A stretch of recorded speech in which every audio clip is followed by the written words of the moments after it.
de l'IESA Correspondance Digitale. Donc, je suis Mathilde Jomin, je suis fondatrice de la société Elscan qui propose de la formation. Je suis intervenante à l'IESA, des programmations visuelles, gustatives et sonores. Et pour celles et ceux qui restent ce soir, vous en verrez un aperçu. Et puis également de l'ingénierie culturelle. Je me suis aussi occupée des Before du musée du Quai Branly pendant 8 ans. Et c'est pour cette raison que je suis ravie de modérer cette première table ronde dédiée au public jeune, donc de 15 à 28 ans pour les situer. C'est vrai que de nombreuses institutions placent ces publics au centre de leur stratégie de médiation et de développement des publics dans un souci de diversification, d'image, mais aussi de construction des publics de demain. Alors, on a eu un fâcheux contretemps. Notre étudiant Jean-François Lojol de Lafage avait fourni un gros travail de recherche pour introduire notre sujet, mais il ne peut pas être avec nous parce qu'il a le Covid. Donc, je vais me faire le relais de ce qu'il avait préparé et je pense qu'il nous suit à distance. Donc, Jean-François, un très grand merci pour tout ce travail et ces éléments. Donc, voilà. Mais sinon, vous pouvez rentrer par là. Pour vous situer un peu la population dont on va parler ce matin, il s'agit en fait d'une population très diversifiée puisqu'elle concerne les lycéens, les étudiants ainsi que les jeunes actifs. Et on place tout ce beau monde, en tout cas les jeunes actifs, dans la tranche 25-28 ans. Alors, ces publics sont évidemment très différents, très variés et différents les uns des autres, tant d'un point de vue socio-économique que culturel. Leurs pratiques sont également très éclectiques, que ce soit en matière de littérature, de contenu numérique, de jeux vidéo ou même leurs habitudes en matière de sorties culturelles. Donc, ces différents paramètres évoluent en raison du développement des nouvelles technologies, en raison des nouveaux modes de médiation. Et donc, ce n'est pas toujours simple de connaître ces publics jeunes. Alors, quelques chiffres également. Les 15-24 ans représentent 12% de la population française et les 25-29 ans représentent quant à eux 5,5% de la population française. Et alors, Jean-François avait retrouvé un rapport du ministère de la Culture qui s'intitule « 50 ans de pratiques culturelles » qui a été publié en 2020 et qui nous donne deux données à retenir.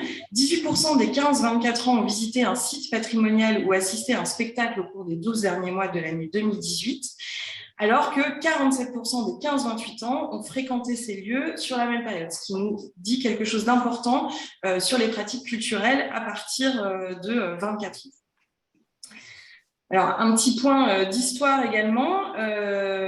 En fait, il y a pas mal, sur les 15 dernières années, les institutions se sont vraiment saisies du sujet des publics jeunes, avec notamment la création de la Nuit européenne des musées. Par exemple, il y a l'événement Les Jeunes ont la parole qui a été organisé par le Louvre dès 2006. Mais aussi, bien sûr, et Paul pourra nous en parler, le fait d'être présent et d'avoir des stratégies sur les réseaux sociaux. On va citer l'exemple du Louvre qui a été présent sur Facebook 1 an seulement après la création de la plateforme numérique. Et puis, d'autres initiatives, parmi lesquelles la gratuité des collections permanentes dans les musées nationaux dès 2009, le Pass Culture, dont Juliette nous parlera, qui a été initié en 2019, et puis le Pass Jeune, mis en place par la mairie de Paris en 2020. Donc, imaginer des actions à destination des publics jeunes revient aujourd'hui à se concentrer sur des questions cruciales, parmi lesquelles comment concevoir des dispositifs adaptés, pertinents pour toucher ces cibles, comment connecter ou reconnecter les publics jeunes à la culture, en particulier dans le contexte sanitaire actuel, comment élargir et diversifier les publics, et puis comment fidéliser le public de demain. Donc, pour répondre à ces questions fondamentales, nous avons invité 4 intervenants. Je les remercie d'être avec nous. Experts de ces sujets qui vont nous présenter leur projet, mais aussi leur vision. Je l'ai vu dans ton ventre. Nous avons présenté Julie Gravier, responsable de la médiation culturelle à la Fondation Louis Vuitton, qui nous parlera de la création d'offres de médiation dédiées aux jeunes adultes, et puis un retour d'expérience, évidemment. Arthur Binois, responsable de la programmation culturelle du musée d'Orsay, qui nous parlera des Curieuses Nocturnes, une programmation événementielle attractive dont la prochaine édition est ce soir. Paul Chen, chef du service développement numérique pour le château de Versailles, qui évoquera le développement d'une communication dédiée sur Internet et les réseaux sociaux pour cette institution. Et puis enfin, Juliette Marchandise-Franquet, responsable du développement territorial en Île-de-France du Pass Culture, pour aborder évidemment la question des moyens mis en place pour inciter les publics jeunes à venir dans les lieux de culture. Pour vous expliquer un petit peu le développement de ces tables rondes, de cette table ronde en tout cas, donc chaque intervenant va se présenter, expliquer un petit peu ou les projets dont il a la charge en ce qui concerne les publics jeunes. On aura ensuite, je vais poser une série de questions transverses. On vous passera ensuite la parole aussi bien en présentiel qu'en ligne pour quelques questions. On aura ensuite le plaisir d'avoir Elisabeth Graville avec nous qui nous fera un petit aperçu de ce qui peut se passer à l'international. Et puis, notre rencontre sera clôturée par une synthèse graphique de nos échanges réalisée par Émeline Parizel. Donc, sans plus attendre, je passe la parole à Julie Gravier.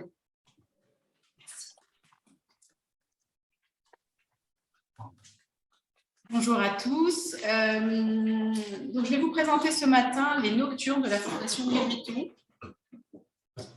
Pour commencer, alors voilà, je vous propose, je passerai après, je vous propose une petite vidéo qui retranscrit bien l'atmosphère qui règne lors des nocturnes.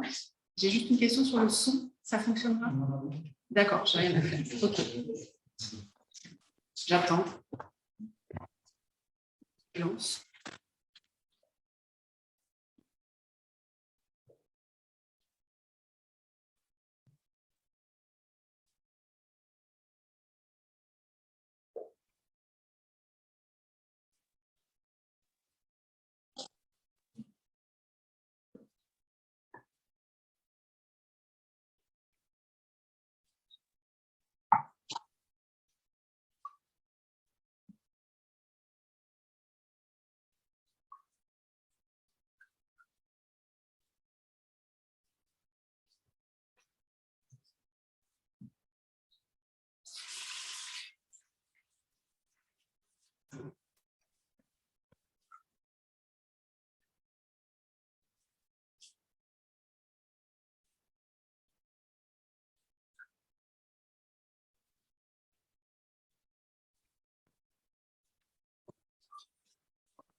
Ok, ça c'est fait.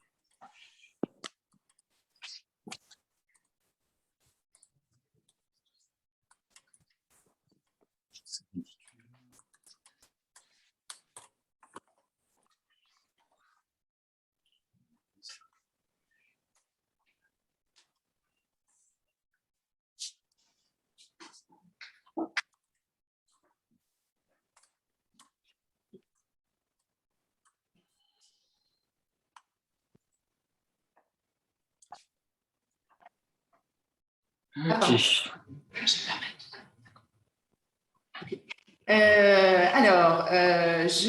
Dans un premier temps, je vais vous rappeler en fait l'historique des nocturnes à la Fondation Louis Vuitton. En fait, dès la création de la Fondation, il a été décidé de proposer une nocturne le vendredi, qui au départ n'était pas événementialisée, et c'est en 2015 qu'il a été décidé, évidemment, vous vous en doutez, pour stimuler la fréquentation et s'ouvrir à ce public qu'on évoque aujourd'hui. Alors nous, notre public visé, c'est les 18-35 ans. Et donc en 2015, on a décidé de proposer des programmations dédiées lors de ces nocturnes, des programmations spécifiques qui associaient évidemment à la fois une proposition de médiation qui pouvait être une micro-visite qu'on propose de manière quotidienne à la Fondation, mais aussi une offre bar et food, ainsi que rapidement une programmation musicale, puisqu'on s'est rendu compte qu'en fait, ce qui était attendu lors de ces nocturnes, c'était une expérience, de vivre une expérience. Et au fil de ces expériences, nous avons décidé en 2017 de créer un rendez-vous mensuel et donc de proposer ces nocturnes tous les premiers vendredis du mois jusqu'à 23h avec un tarif spécifique de 10 € et un tarif réduit à 5 € donc un tarif qui est bien différent de celui qu'on propose habituellement, puisque l'entrée à la fondation est autour de 14-16 € pour le plein tarif. Et donc là, avec vraiment une volonté très forte de pouvoir s'adresser à ce public de 18-35, qui évidemment ne peut pas forcément mettre autant d'argent dans l'entrée d'une fondation. Et cet accès à la nocturne permettait effectivement de vivre une expérience transverse, proposant aux visiteurs une expérience assez inédite, puisque la programmation est unique pour cette nocturne en particulier, qui ne pourrait vivre à aucun autre moment. Évidemment, vous l'avez vu lors de cette vidéo, nous essayons de proposer une atmosphère conviviale et chaleureuse lors de ces nocturnes, et nous proposons désormais systématiquement une programmation musicale, donc que ce soit DJ set ou concert, une proposition bar et à manger, ainsi qu'une médiation spécifique. Évidemment, pour la conception de ces programmations, nous nous appuyons sur les expositions qui sont présentées à la Fondation au moment de la nocturne, et nous créons des ponts entre cet événementiel et l'exposition. Pour ce qui est de la programmation et de la médiation, nous nous appuyons évidemment sur notre équipe de médiateurs et créons avec eux de nouveaux concepts de médiation. C'est vrai que le concept de nocturne est très intéressant pour nous parce qu'il nous permet d'expérimenter. C'est un vrai laboratoire. On se permet aussi d'imaginer des propositions de médiation que nous ne proposerions pas au quotidien. Par exemple, pour la nocturne de décembre, nous avons travaillé avec les médiateurs, avec 2 comédiennes, pour proposer des lectures théâtralisées dans les salles, qui était un exercice évidemment que les médiateurs ne proposaient que très rarement. Donc, ça permet à la fois de proposer des programmations différentes, et aussi pour nos médiateurs de proposer aussi de s'essayer à d'autres types de médiation. Outre ces micro-visites décalées, on peut proposer évidemment des micro-visites dessinées, des micro-visites comptées. Et nous proposons aussi des ateliers d'art plastique qui sont très appréciés des jeunes adultes. Et là, nous pouvons proposer des créations de coiffes, de la sérigraphie, de la broderie, de la danse, en faisant appel à des artistes ou bien en proposant des programmations que nous concevons nous-mêmes. En ce qui concerne justement cette programmation, nous nous appuyons aussi sur des partenaires pour la partie musicale, qui peuvent être des partenaires qui sont référents dans ce domaine et qui permettent de s'adresser justement à ce public jeune qui est très attentif à la proposition qu'on peut leur faire et qui attendent vraiment des propositions assez pointues. Donc pour la musique, nous nous appuyons sur l'expertise de Super, la Mélodie du Bonheur, qui est une agence qui représente des musiciens de la scène pop-rock et qui nous propose, en fonction des thématiques, des artistes et musiciens. Pour la partie traiteur, nous nous appuyons sur l'expertise de la cantine du marché qui, elle, effectue un travail de sourcing pour proposer une offre avec des partenaires engagés, solidaires, dans une démarche locale et de bien manger, et qui crée aussi des ponts avec la programmation en cours. Ces partenariats, évidemment, sont très intéressants aussi pour croiser les communautés, pour croiser les publics. Donc, je vous l'ai dit à propos de la typologie de public, notre public visé est les 18-35 ans, public qui visite assez peu la Fondation, puisque, évidemment, notre typologie de public est beaucoup plus âgée. Et nous ouvrons aussi, depuis quelques temps au public en famille, puisque pour les nocturnes qui tombent pendant les vacances scolaires, nous proposons une programmation dédiée et nous avons créé un tarif spécifique pour les familles, pour ces nocturnes, un tarif de 20 € qui permet à 2 adultes et 4 enfants, pas forcément de la même famille, de participer à ces nocturnes. Et nous nous rendons compte aussi que ces nocturnes sont assez appréciées par le public en famille, puisque justement l'atmosphère il est plus détendue, plus conviviale et permet aussi aux enfants d'être ce qu'ils sont, joyeux, bruyants, et de circuler comme ça dans les salles sans que ça pose de problème. En termes de fréquentation, nous avons entre 1200 et 1700, 1800 visiteurs par nocturne. Et ça fonctionne en général très bien. L'intérêt aussi de ces invitations d'artistes, de traiteurs, de restaurants et d'artistes permet encore une fois de croiser les communautés et les publics et de faire aussi venir des publics qui habituellement ne viendraient évidemment pas à la Fondation. Pour finir, en termes de communication, nous nous appuyons évidemment beaucoup sur les réseaux sociaux, Instagram, Facebook, avec des publications de stories, de live sur les réseaux, et nous intégrons systématiquement la programmation de la nocturne dans la newsletter mensuelle.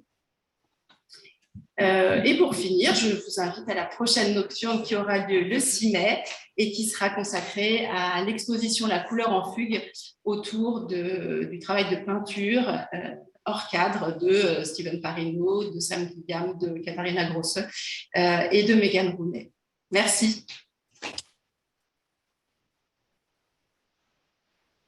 Merci Lily. Je vais maintenant passer la parole à Arthur Binois.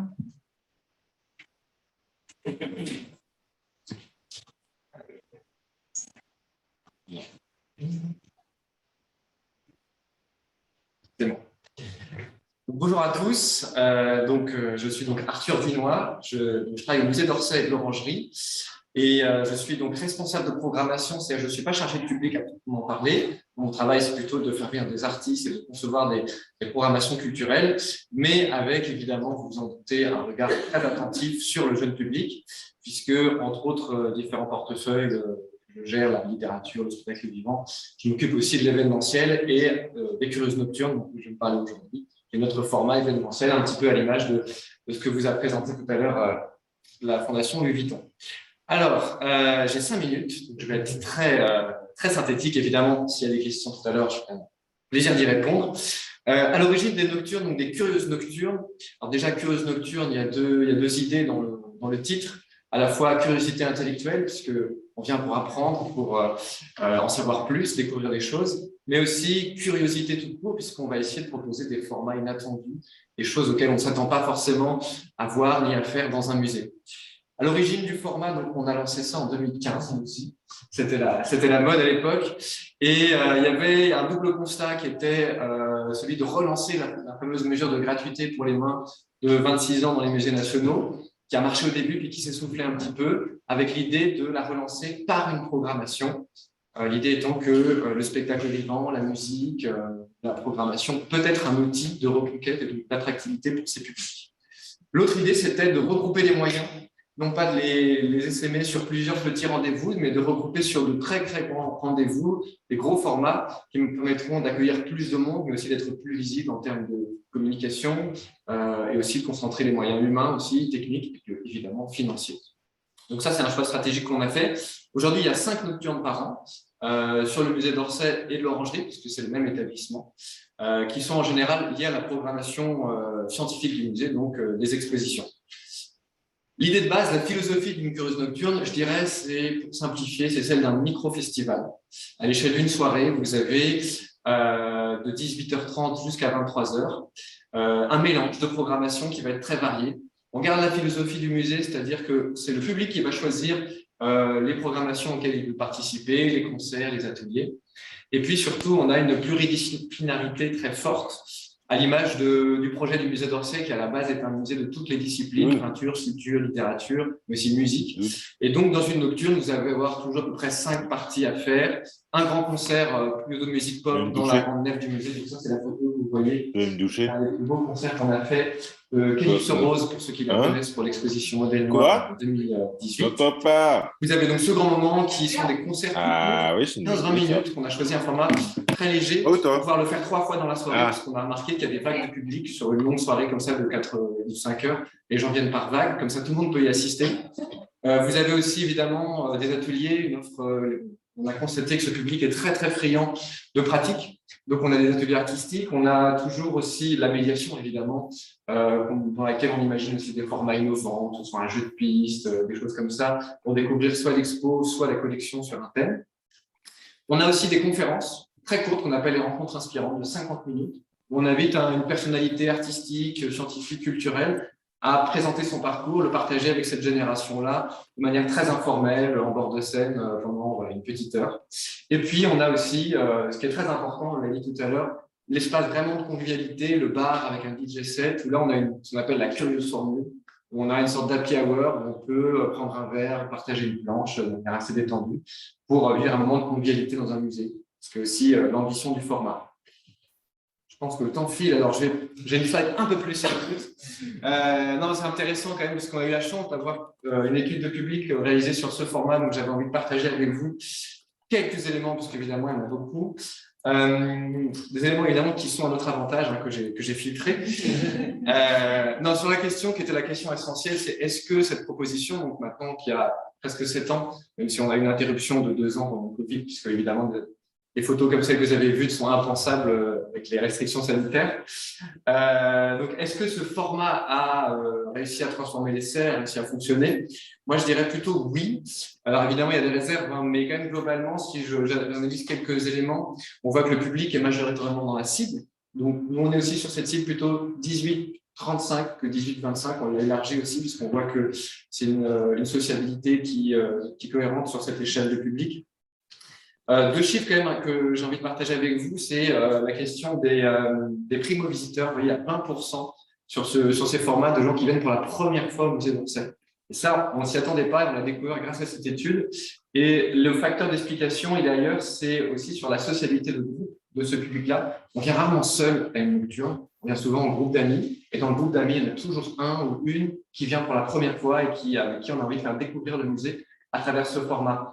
Et donc, on se rend compte que ça, c'est un vrai levier pour élargir les publics, une sorte de chaîne de transmission qui permet à chaque fois d'avoir des primo-visiteurs qui viennent pour la première fois à Orsay. Et on est très heureux qu'ils découvrent le musée dans cette ambiance-là. Parce que cette ambiance, elle est très festive, elle peut être un peu frustrante, parce qu'il se passe plein de choses, on n'a pas le temps de tout voir ni de tout faire. Mais en même temps, on joue, nous, sur la frustration. L'idée étant que ça donne envie de revenir pour redécouvrir le musée peut-être dans des conditions un peu plus normales, un peu plus calmes, où on prendra le temps de voir tout ce qu'on a pu voir lors de sa première visite. Et dernière chose, sur un peu le camembert du spectre des participants, on avait assez peur que ce soit uniquement un public CSP+, parisien. C'est le cas, bien sûr, mais on est content de voir qu'il y a quand même beaucoup de gens qui viennent de régions parisiennes plus larges, donc de petites et grandes couronnes. Ce qui montre que ce qui nous faisait un peu peur, c'est le format en semaine, c'est les jeudis soirs, en soirée. La motivation de prendre un RER pour venir dans le centre de Paris, ça peut être pas facile, mais on voit quand même qu'il y a un public qui fait le déplacement, et donc ça, c'est assez encourageant, et qui va venir faire cette expérience-là au musée. Donc, voilà, j'imagine que j'ai un peu mangé tout mon temps. Mais je répondrai à toutes vos questions tout à l'heure, si vous en avez. Merci. Bon, Arthur, tu es dans mon temps. Merci beaucoup. Je vais passer la parole à Paul Chêne, Château de Versailles. Bonjour à tous. Voilà, Paul Chêne du Château de Versailles. Donc nous, on s'est lancé sur TikTok. On a parlé beaucoup de programmation culturelle et d'offres. Et je pense bien sûr que c'est absolument indispensable pour attirer des nouveaux publics, d'avoir une offre adaptée au public ciblé. Mais là, on va plus parler sur les aspects de communication. Et du coup, voilà, au Château de Versailles, on a décidé de lancer en novembre 2020 un compte TikTok. Voilà, pour rebondir sur ce que disait Abla tout à l'heure, sur une note un peu plus positive et voilà, du Covid. Donc, ça a permis des assemblées hybrides comme celle de ce matin. Mais ça a permis aussi d'accélérer vraiment la prise de conscience que les établissements culturels, publics ou privés, la France au Vuitton ou le Château de Versailles, avaient des offres numériques. Et c'est vrai qu'avant le Covid, on avait encore des stagiaires de 3e qui disaient « Ah bon, vous avez une chaîne YouTube, vous êtes sur Instagram, incroyable, j'aurais jamais écrit un truc pareil. » Et ça, vraiment, pour nous, on se donne du mal collectivement. Et je parle voilà, pour le Château de Versailles, mais je pense que ça vaut pour tous les autres musées qui sont représentés, les lieux culturels, publics ou privés, d'être présents sur les réseaux sociaux, d'être adaptés aux nouveaux usages. Et les gens ne le savaient pas forcément. Et ça, c'est vrai que c'est une bonne nouvelle. On l'a surtout vu pour le premier confinement, en mars, avril 2020, il y a plus de 2 ans. Nous, on a eu des pics de fréquentation, des pics de recrutement d'abonnés sur nos réseaux sociaux, où les gens se sont dit « Ah ouais, en fait, le Château de Versailles, il fait des trucs super sur Instagram, sur Twitter, sur Facebook. » Même si Facebook, aujourd'hui, c'est plus un canal de recrutement jeune, ni même vraiment Instagram. Instagram est vraiment un canal multi-âge, en fait. C'est-à-dire qu'Instagram, il remplace presque le web, entre guillemets, pour certains usages. Et du coup, pour attirer ces nouveaux publics, ces jeunes publics, on a décidé de se lancer sur TikTok pendant le 2e confinement, pendant la 2e fermeture en novembre 2020. Et c'était à la fois lié à la fermeture du château, et au fait qu'on avait eu des discussions avec TikTok, de voir que sur Instagram, les autres réseaux sociaux, il y a un peu une prime au premier partant, quand même, c'est-à-dire que le retard pris, on ne le rattrape pas, malheureusement, et du coup, on a pensé que c'était le bon moment pour se lancer sur TikTok. Nous, on a parlé par des jeunes publics ce matin. On se rend compte qu'on a beaucoup de publics qui viennent avec leur école, en primaire, au collège, et après qui reviennent quand ils ont des enfants. Mais entre le moment où on sort du collège et le moment où on a la chance d'avoir des enfants de 5-6 ans, il se passe en général un petit moment pendant lequel on ne voit pas ces visiteurs et vraiment, ces gens-là, on a le souhait de les accueillir à Versailles. On a parlé un peu de prix aussi. Nous, le château de Versailles, le château il est gratuit pour les moins de 18 ans du monde entier et pour les moins de 26 ans résidents de l'Union européenne. Voilà, on se rend compte que le prix, ce n'est pas vraiment un marqueur. On en parlera peut-être tout à l'heure avec le pass culture pour d'autres offres, mais en tout cas, à Versailles, il y a une question. La question de la gratuité, elle est plus de la communication de la gratuité, d'informer le public que le château est gratuit, les ne savent pas forcément. Donc, on s'est lancé sur TikTok. Vous voyez, aujourd'hui, on a plus de 250 000 abonnés. Je pense qu'on est le musée dans le monde avec le plus grand nombre d'abonnés sur TikTok, plus que les musées américains et d'autres musées amis, confrères. Eh ben, je le fais, Doudou, je le fais. D'ailleurs, je le fais, en pas Europe. tous, pas Et tous. TikTok, c'est une plateforme vraiment de très grande liberté. Parce que TikTok a un côté assez sympathique, ce que disait le community manager, c'est qu'il y a moins de programmation et il y a beaucoup de spontanéité. Parce que TikTok, c'est un peu sous le radar. C'est-à-dire que ce qu'on fait, quand on a refait le site internet, je vais ça il y a quelques années, tout le monde avait les yeux rivés sur le site internet en interne, par les conservateurs, les directeurs, les présidents. C'est vraiment un enjeu très fort, tout le monde veut sa page, les concessions, les audioguides, la consigne. Alors que TikTok, en fait, en interne, les gens le voient moins, les collaborateurs de Château de Versailles sont moins abonnés sur TikTok, ce qui nous donne aussi une forme de liberté et de mettre du hard rock sur l'épée de Louis XIV. Vous l'avez prêté pour l'exposition sur Rigaud, qui nous permet de mettre la musique qu'on veut et les images aussi qu'on veut, de faire des petits films courts et une grande spontanéité. Donc à Versailles, je ne fais pas le topo, j'espère que vous connaissez, vous êtes les bienvenus aussi. Même si vous connaissez, revenir auprès de qui et donc il y a une grande diversité, il y a le château, il y a l'Ancien Régime, il y a le musée créé au XIXe siècle. On travaille beaucoup aujourd'hui sur Versailles au XXe siècle, la visite de Kennedy, la Première Guerre mondiale, on a un projet là en cours sur le Versailles pour la Deuxième Guerre mondiale, et de montrer toute cette diversité des fleurs, des arbres, des statues, des marbres, du mobilier, enfin voilà, toute la diversité que vous pouvez imaginer à Versailles. TikTok est très propice et très utile, où on peut faire le matin un TikTok sur un déballage d'une œuvre qui revient d'un prêt ou d'un dépôt, et l'après-midi, on parle des cartes du Grand Canal qui mangent la mousse Argel, Grand Canal, et donc c'est très pratique. Et donc ça permet de montrer toute cette diversité du château de Versailles, et je pense que c'est ça qui crée aussi l'attraction, c'est quand on va sur le TikTok du château, on ne sait pas très bien ce qu'on va avoir. On va avoir une surprise, un petit Easter egg de saison. Et c'est vraiment quelque chose pour nous de très important de créer la surprise. Et ça, c'est ce qu'on voit avec TikTok, mais ce qu'on voit avec les autres réseaux sociaux, sur Instagram. C'est de vraiment, il faut utiliser les codes des réseaux sur les réseaux. C'est-à-dire qu'il ne faut pas essayer de faire de l'Instagram sur TikTok. Et il ne faut pas essayer de faire du Twitter sur Facebook, par exemple. Et ça, c'est vraiment quelque chose d'important. Et de bien utiliser les codes des réseaux, c'est vraiment ma recommandation. Et donc, sur TikTok, de jouer beaucoup avec la musique, quand c'est possible avec la danse, et avec beaucoup de spontanéité, de coulisses. C'est quelque chose que nous, les visiteurs, demandent énormément. Et donc, on a un fréquence de publication d'au moins 1 ou 2 fois par semaine, c'est vraiment important, quel que soit le réseau social, je pense qu'il faut publier fréquemment. Et donc voilà, nous on essaie de faire au moins 1 fois par semaine. Et juste un dernier mot, on s'est lancé en mai 2021 sur Douyin, qui est la version chinoise de TikTok. C'est peut-être TikTok appartient à ByteDance, une société chinoise, mais TikTok n'est accessible qu'en dehors de Chine. Partout dans le monde, sauf en Chine. Et à l'inverse, Douyin, qui appartient également à ByteDance, fonctionne exactement de la même manière, avec le même algorithme, mais n'est accessible qu'en Chine. Et donc, on s'est lancé, on a été le premier musée aussi non chinois à être sur Douyin, et on a fait notre premier live sur Douyin l'année dernière au mois de mai, avec un conférencier sinophone, une influenceuse chinoise qui était venue. Alors voilà, sur les réseaux sociaux chinois, il y a encore plus de KOL, comme dit, influenceurs, des vidéos. Et voilà, on a d'autres projets. Merci beaucoup pour ce retour et ces bonnes pratiques. Yes. À toi la parole. Bonjour à tous, je suis donc Juliette Marchandise, je suis au Pass Culture, je vais mettre la bonne slide, responsable de l'Île-de-France et en charge de l'intégration des EP nationaux sur les établissements publics nationaux et donc des musées nationaux sur le Pass Culture. Voilà, c'est donc moi également. Je suis particulièrement ravie d'être ici parce que je connais ça depuis 10 ans. C'est une école avec laquelle je suis attachée.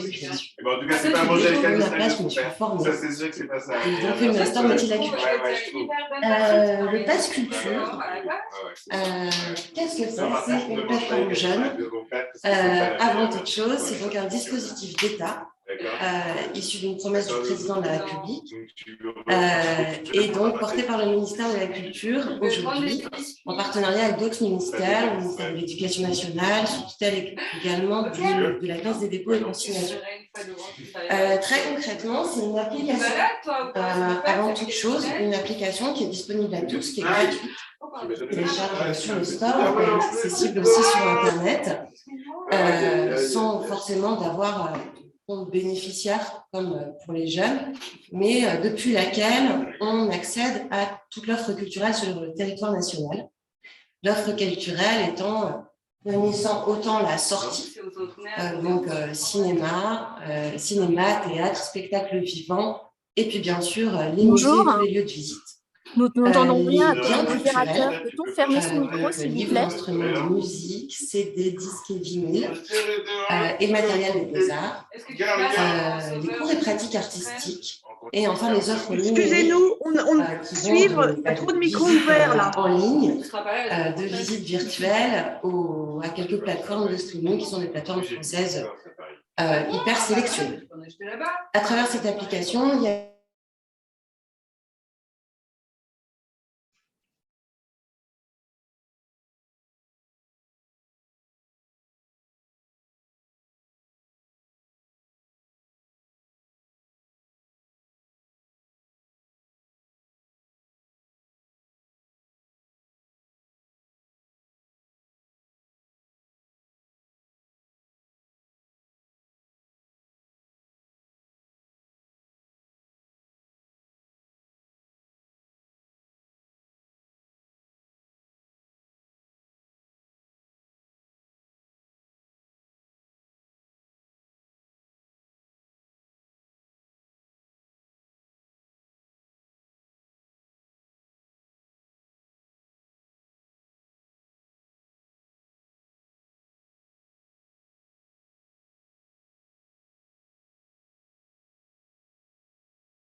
Voilà, on me réentend. Merci. Donc, il y a des offres non payantes et des offres payantes. Et ce parcours, donc avec ce petit crédit, donc 15 et 18 ans, on découvre l'offre autour de chez soi, on découvre des bons plans, toute l'offre de gratuité des musées sur le territoire. Et puis à 18 ans, on accède à une offre plus importante. Et sur cette application, notamment pour les musées, je vais arriver, hop. Du côté de l'offre de musée, on accède à des offres, des programmations qui sont spécifiques pour les jeunes de 18 ans, c'est-à-dire ça va être des escape games comme à la Cité de l'Architecture, on le voit, les cartes d'adhésion qui sont hyper importantes sur le Pass Culture. On sait que le Tokyo Pass et la carte pop de Centre Pompidou sont les deux offres d'adhésion qui marchent le mieux sur le Pass Culture. Celle de l'EPMO d'Orsay et d'Orangerie arrive peu à peu, mais elle est arrivée il y a quelques mois sur le Pass Culture. Et il y a donc des entrées libres, des cours et pratiques artistiques, des visites guidées, et on est en train de calibrer notamment au fur et à mesure, parce qu'on voit que les jeunes vont peut-être vont être plus attentifs à des points parole qu'à des visites guidées, des formats courts. Et il y a aussi des journées, des formats qui peuvent être spécifiques, hyper éditorialisés. On a ici celle du Palais de Tokyo qui fait à chaque saison une journée spéciale Pass Culture. Il y a 100 à 200 jeunes qui viennent, ils n'étaient jamais venus au Palais de Tokyo avant. Et ça, ils le font, c'est la 5e ou 6e édition qu'on va pouvoir faire cet été. Donc, toutes ces offres-là, elles remplissent une mission, qui est la mission du Pass Culture, c'est d'être une plateforme qui contribue à l'encouragement à la diversification des pratiques culturelles des jeunes. On ne dit plus juste donc des jeunes majeurs, on dit des jeunes de 15 à 20 ans, peut-être un peu plus de 20 ans dans quelques temps. De l'autre côté, pour les partenaires pro, c'est une plateforme en back-office, une plateforme pro qui permet aux lieux culturels, ils sont 12 000 en France, 860 musées, sur 1500 musées de France. Donc, on va arriver cette année peu à peu à avoir toute l'offre muséale du territoire français, à écrire de manière hyper spécifique pour les moins de 20 ans des propositions. Et enfin, parmi les 1 700 000 bénéficiaires du Pass Culture actuellement, ils sont 330 000 en Île-de-France en ce moment. On peut donc, à travers leur réservation, leur navigation sur la plateforme, les suivre. Et puisque Pass Culture, c'est aussi un centre de ressources, on va dire, on a un très gros pôle études, on suit les comportements culturels des jeunes utilisateurs. Ça fait partie aussi de nos missions. On travaille avec des instituts de prospective, avec le CNRS, avec l'ENS en ce moment sur des indicateurs de diversification. Toutes ces études, elles sont publiées sur mon blog Medium Pass Culture. Elles sont à disposition, on publie chaque mois. Alors, on est en train de terminer une étude sur les utilisations, les visites culturelles des jeunes, où là, on voit quelques critères de référence. Le premier critère est le thème de la visite. On sait aussi que on observe que la réservation de lieux de visite et de musées, elle intervient pas tout de suite quand on crée son compte sur le Pass Culture.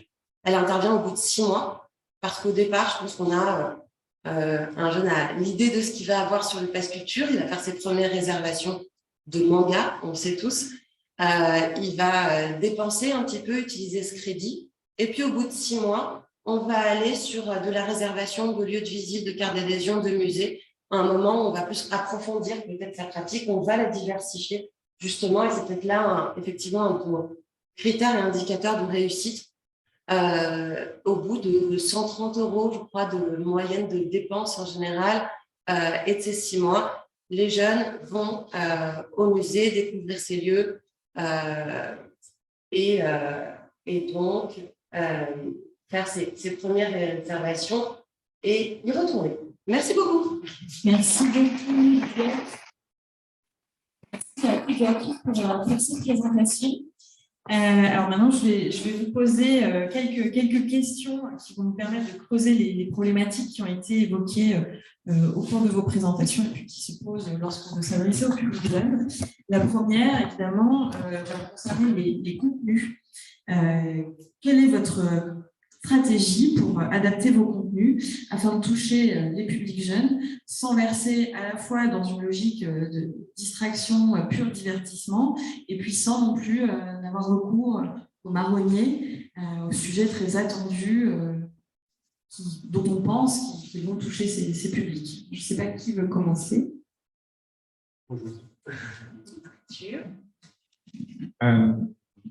Alors peut-être, oui, il y a deux questions dans la question. Sur le côté distraction, moi, je pense qu'on peut assumer une part de distraction.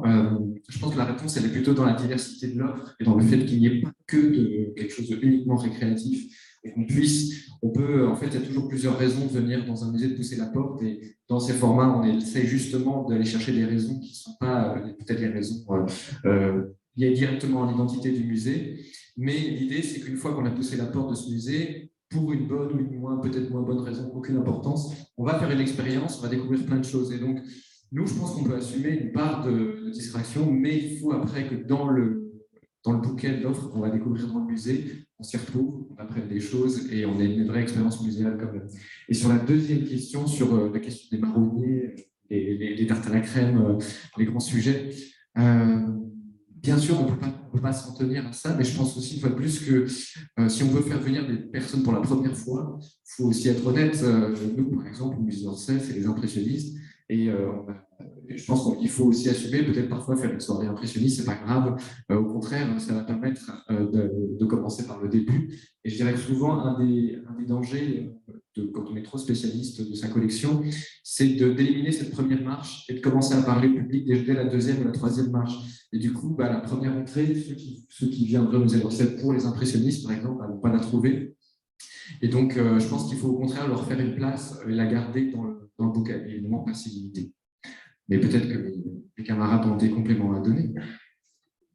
Je vais abonder dans ton sens. Je pense qu'effectivement, les thèmes peuvent être séduisants et attractifs pour le public auquel on s'adresse, mais c'est aussi la manière dont on propose cette programmation et sur quoi on la base qui est importante. Alors, nous, c'est vrai que nos nocturnes, elles sont...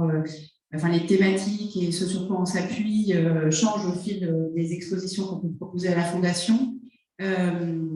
Par exemple, tu citais les impressionnistes. Effectivement, on a évoqué les impressionnistes lors d'une des nocturnes, puisque effectivement, c'est aussi un mouvement qui est très, qui plaît beaucoup. Donc, pourquoi pas en parler, mais en parler, encore une fois, d'une manière décalée, avec des professionnels qui proposent des visites et des propositions de grande qualité. Et puis, moi, je rajouterais aussi nos partenaires. C'est vrai que nous, pour la programmation musicale, enfin, en tout cas, moi, je ne suis pas du tout experte en musique. Donc, c'est vrai qu'on s'appuie aussi sur ce partenaire qui est super, qui a aussi un vrai positionnement dans la sélection de musiciens qui est faite et qui permet aussi de proposer des musiciens de qualité qui ne sont pas forcément des grandes têtes d'affiche, mais qui proposent aussi, qui en tout cas colorent notre programmation. Voilà.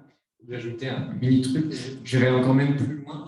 Je dirais que moi, mon travail, c'est d'aller chercher le marronnier dans des sujets compliqués. Au contraire, je prends un exemple tout simple, on a souvent, nous aussi, on nous demande de faire une programmation liée à des expositions qui parfois peuvent être assez pointues. Les sujets ne sont pas toujours accessibles à un très grand public. Et du coup, notre travail, c'est justement d'aller dans la vulgarisation, tout sujet, il peut y avoir une façon de le prendre qui va le rendre grand public. Je prends un exemple tout simple.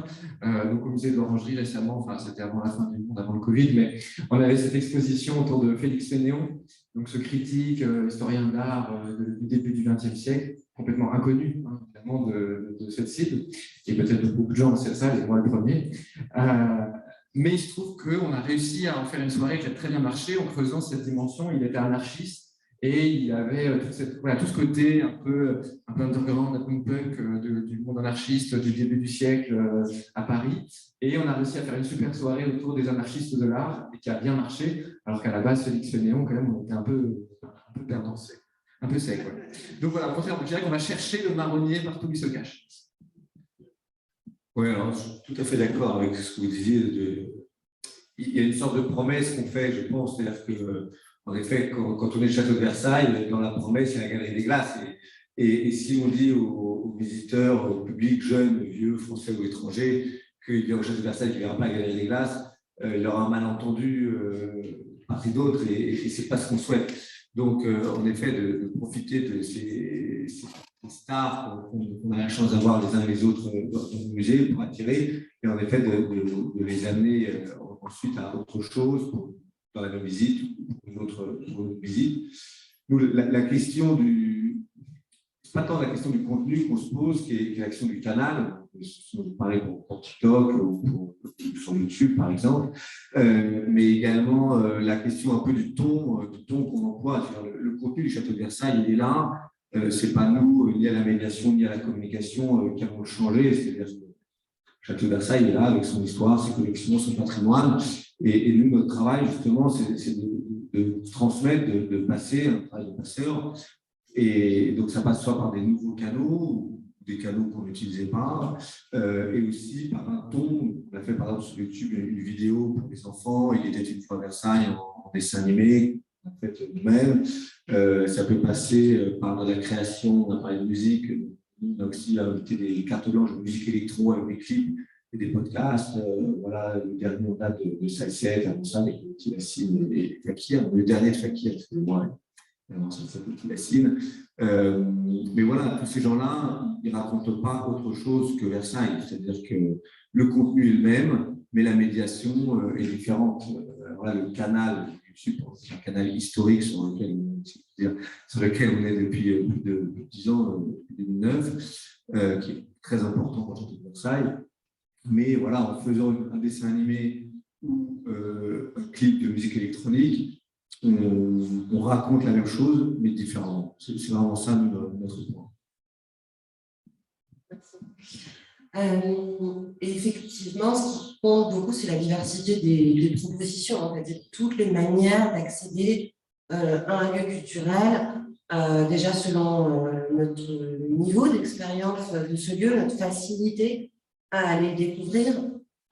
Et nous, on encourage beaucoup tous les partenaires culturels à publier donc autant la visite libre, la curieuse nocturne, faire des offres spécifiques, faire des actions pluridisciplinaires. Et donc en fait, tout lien, tout fil qu'on peut tirer, il est très bien, on n'a pas de problème là-dessus.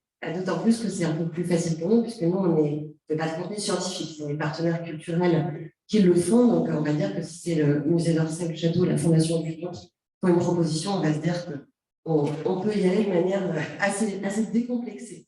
Typiquement, au château, on est en train vous êtes en train de construire 2 propositions exclusives pour les jeunes qui vont être, il y en a une, la proposition Pass Culture, ça va être de visiter le château avec le social media manager du musée du château et de faire une journée, une visite pour faire des photos sur Instagram, sur TikTok, etc.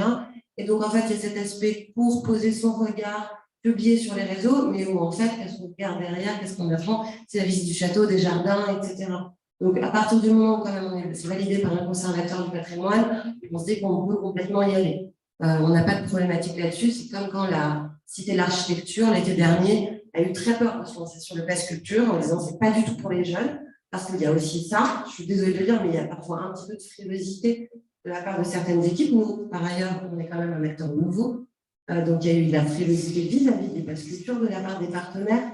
Donc, on travaille beaucoup cette collaboration et donc tout ce champ d'ouverture pour les jeunes. Et donc là, on arrive à des propositions qui vont être une murder party à la Cité de l'Architecture. Ben oui, c'était rempli, il y avait 66 jeunes, on était à 100% de remplissage. Et puis maintenant, en fait, on ouvre peu à peu les entrées libres, d'autres actions, etc., de manière récurrente. Merci pour ces retours frais et décomplexés. Je vais maintenant aborder une question qui me tient énormément à cœur, qui n'est pas forcément évidente selon les contextes, mais qui me semble cruciale, c'est celle de l'évaluation des résultats de vos actions. Quelle est votre méthode et comment vous y prenez pour mesurer tout ça? Alors moi, je suis arrivée récemment à la Fondation en septembre dernier, donc j'ai une visibilité assez courte et étroite du retour sur expérience. En revanche, nous avons l'habitude de commander évidemment des enquêtes des publics. Donc, il arrive, malheureusement, pas cette année, que nous menions des enquêtes sur les nocturnes. Cette année, ça n'a pas été le cas. Donc, on peut avoir évidemment cette première analyse très factuelle. Et puis, d'un point de vue beaucoup plus pragmatique, pour être présenté évidemment à chaque nocturne, moi, ce que j'observe, c'est d'abord la fréquentation. En général, les créneaux nocturnes sont pleins, c'est plutôt un bon indicateur. Et évidemment, la tranche d'âge, ce qui est en général assez facile à détecter, puisqu'en général, dans nos visiteurs, les têtes sont plutôt grises que brunes, blondes. Donc là, je vois la différence. Voilà, donc là, pour cette année, en tout cas, ça a été plutôt de manière très factuelle et sur le moment. Quand on voit effectivement qu'il y a notamment des fans de certains musiciens qui viennent spécifiquement pour le concert, ça nous plaît beaucoup parce que ça veut dire qu'effectivement ils viennent avec cette envie de rencontrer ce musicien, mais participent évidemment au reste de la programmation et là c'est gagné pour nous. Et puis de voir effectivement ces jeunes adultes qui les gagnent. Oui, énorme sujet, la question de comment on estime le retour des actions qu'on mène et quelle visibilité on peut avoir. C'est vrai que ce n'est pas toujours évident, peut-être pour faire un peu le méchant flic. Moi, j'ai toujours eu pas mal de mal à avoir des outils pour estimer et pour pouvoir aussi gérer une sorte de communauté des gens qui viennent aux soirées. En général, on perd leur trace après, malheureusement. Donc, on a des études de public. Je vous ai montré quelques exemples, mais une fois de plus, ça, on en a une par an, par service. Donc, forcément, tout le monde en veut une, dans toutes les équipes, donc on ne doit se battre pour l'avoir. Donc, on a eu la chance d'en avoir une fois, et on en a d'autres depuis. Et après, c'est vraiment la volonté, c'est vraiment quelque part assez politique, la volonté, la direction de mettre le paquet sur ce public-là ou pas. Parfois, sur ce public-là, il faut reconnaître qu'on a parfois un peu une volonté d'affichage, montrer qu'on fait des choses, mais est-ce qu'on a vraiment envie de savoir si ça marche ou pas? Ça, c'est une autre question. Donc, je dirais, c'est extrêmement important, si on veut avoir une vraie politique efficace, c'est d'avoir des formats, des propositions, mais avoir derrière des vrais outils de suivi de ces publics, pour pouvoir garder contact avec eux, pour créer une vraie communauté d'engagement, une communauté ouverte, dans laquelle on peut, à chaque fois qu'on vient au musée, quelque part, on rejoint quelque chose. Et ça prend du temps, ça demande des moyens humains, techniques aussi assez développés. Et ça prend du temps à mettre en place. Et nous, alors ça, c'est vrai qu'on est au début de quelque chose, mais je dirais que ça prend des années à mettre en place. Merci. Non, c'est en effet difficile, ça a été dit, de mesurer. Nous, sur les actions de communication, il y a une mesure qui est simple, qui est la mesure de l'audience.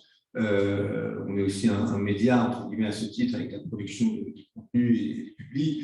Donc, c'est sûr que nous, quand on voit qu'on a plus de 250 000 abonnés sur TikTok, on se dit qu'on a bien fait d'y aller. Donc, déjà, ça, c'est un succès. Et après, ce qu'on souhaite, c'est que ces abonnés TikTok, ils viennent au château demain gratuitement et dans 10 ans, quand ils auront plus de 26 ans, en payant leur place, en faisant des visites guidées, en allant voir un spectacle.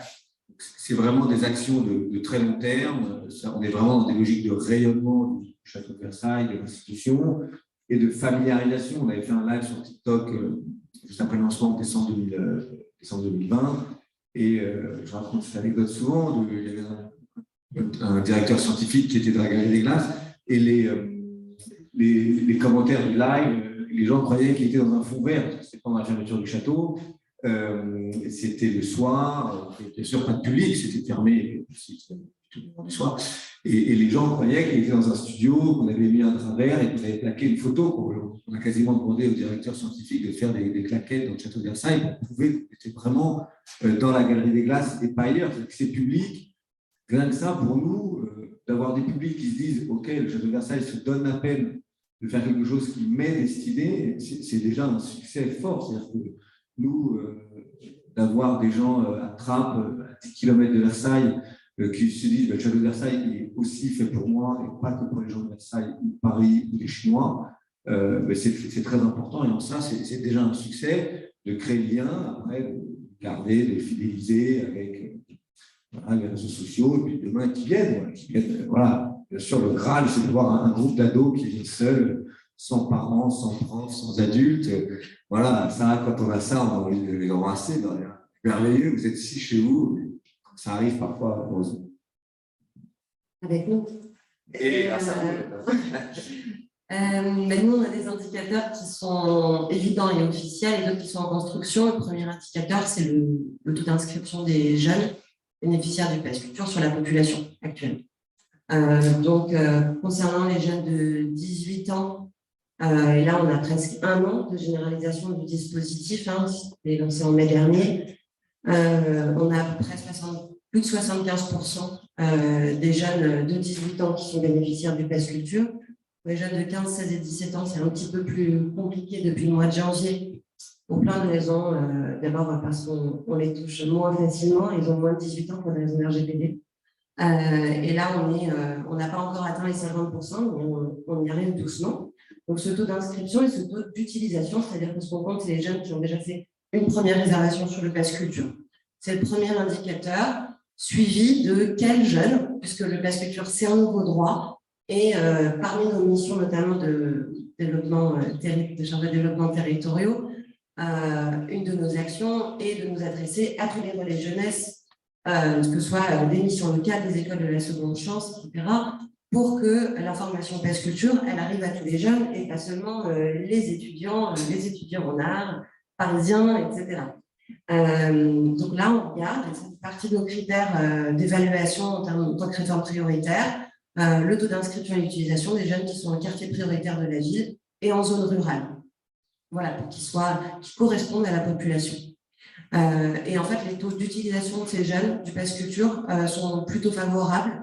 Pendant l'expérimentation dans le 93 notamment, on voyait que les jeunes qui résidaient en QPV dans le 93 faisaient leur première réservation plus tôt que les autres, même s'ils avaient l'information plus tard et ils dépensaient plus. Donc c'était assez positif. On est en train de vérifier au bout d'un an ces indicateurs. Deuxième indicateur, c'est une application de réservation de fait. Donc ça va être la réservation, la consultation et la mise en favori. Et là, on est en train de regarder de manière un petit peu plus précise, notamment pour les offres de visite musée et patrimoine, puisque ce qui va compter sur une offre d'entrée libre, ça ne va pas être la réservation, en fait, mais plutôt la consultation et puis la mise en favori. Et là, on voit comme ça décroît. Parfois, on a des propositions, même de grandes institutions, il y a 15 000 vues, 2000 mises en favori, 200 réservations, 50 jeunes qui viennent. Et donc là, on a ce sujet-là. Troisième critère pour terminer, c'est celui qu'on est en train de construire, c'est le critère de diversification. Là, on travaille en externe avec l'ENS. Et la diversification, on est en train de se poser la question. Jusqu'ici, on disait les jeunes réservent dans 3 catégories différentes. Ils ont diversifié leurs pratiques. Oui, mais est-ce qu'ils vont voir que les blockbusters de chaque catégorie ou pas? C'est une question. Donc, en fait, on est en train de se dire, est-ce que la diversification, ça va être, je suis allée voir un blockbuster au cinéma, et puis en fait, je vais au fur et à mesure aller dans des salles d'arrêt d'essai, approfondir ma pratique, etc., dans une même catégorie, où effectivement, et on le voit aussi en musée, beaucoup de prendre une carte d'adhésion, on se pose beaucoup la question de l'art contemporain, en art visuel aussi, un parcours comme ça, ou le fait de découvrir de nouvelles catégories. Et on a aussi cet indicateur qu'on suit beaucoup, qu'on donne beaucoup aux EP, c'est la part de jeunes qui effectivement font une réservation pour la première fois et donc ils reviennent dans ces musées aujourd'hui. Oui, il y a quand même une chose dont on n'a pas du tout évoqué, c'est les posts sur les réseaux sociaux qui sont quand même un indicateur assez fort et qu'on n'étudie peut-être pas assez sur effectivement la présence de ces jeunes adultes lors de nos événements aussi. Les posts et l'engagement, les réactions, c'est évidemment très important. Je vais vous poser maintenant une question sur les challenges auxquels vous faites face. Comment vous y répondez avec, pourquoi pas, un focus sur comment vous vous y prenez pour pérenniser ces publics, comment faire en sorte que les publics touchés par vos actions deviennent les publics de demain, ou aussi, pourquoi pas, d'autres challenges. Très curieux. Je dirais que chaque nocturne est un petit challenge, donc on relève chaque mois un challenge. Non, là, je pourrais citer une expérience qu'on a eue assez récemment et dont on s'est saisi, qui était la proposition de Samuel Etienne de faire un live Twitch à la Fondation avec nos équipes de médiation, qui était une pratique qu'on pouvait avoir de visite guidée en ligne. On pouvait le faire sur Facebook, sur d'autres réseaux, mais c'est vrai que là, c'était vraiment une envie de sa part de passer une soirée à la Fondation autour de l'exposition de la collection Morozov. Et ça a été à la fois un challenge, parce que ça a duré très longtemps. C'était entre 20h et minuit, si je ne m'abuse. Notre équipe de médiateurs, évidemment, a relevé ce défi avec brio. Avec toute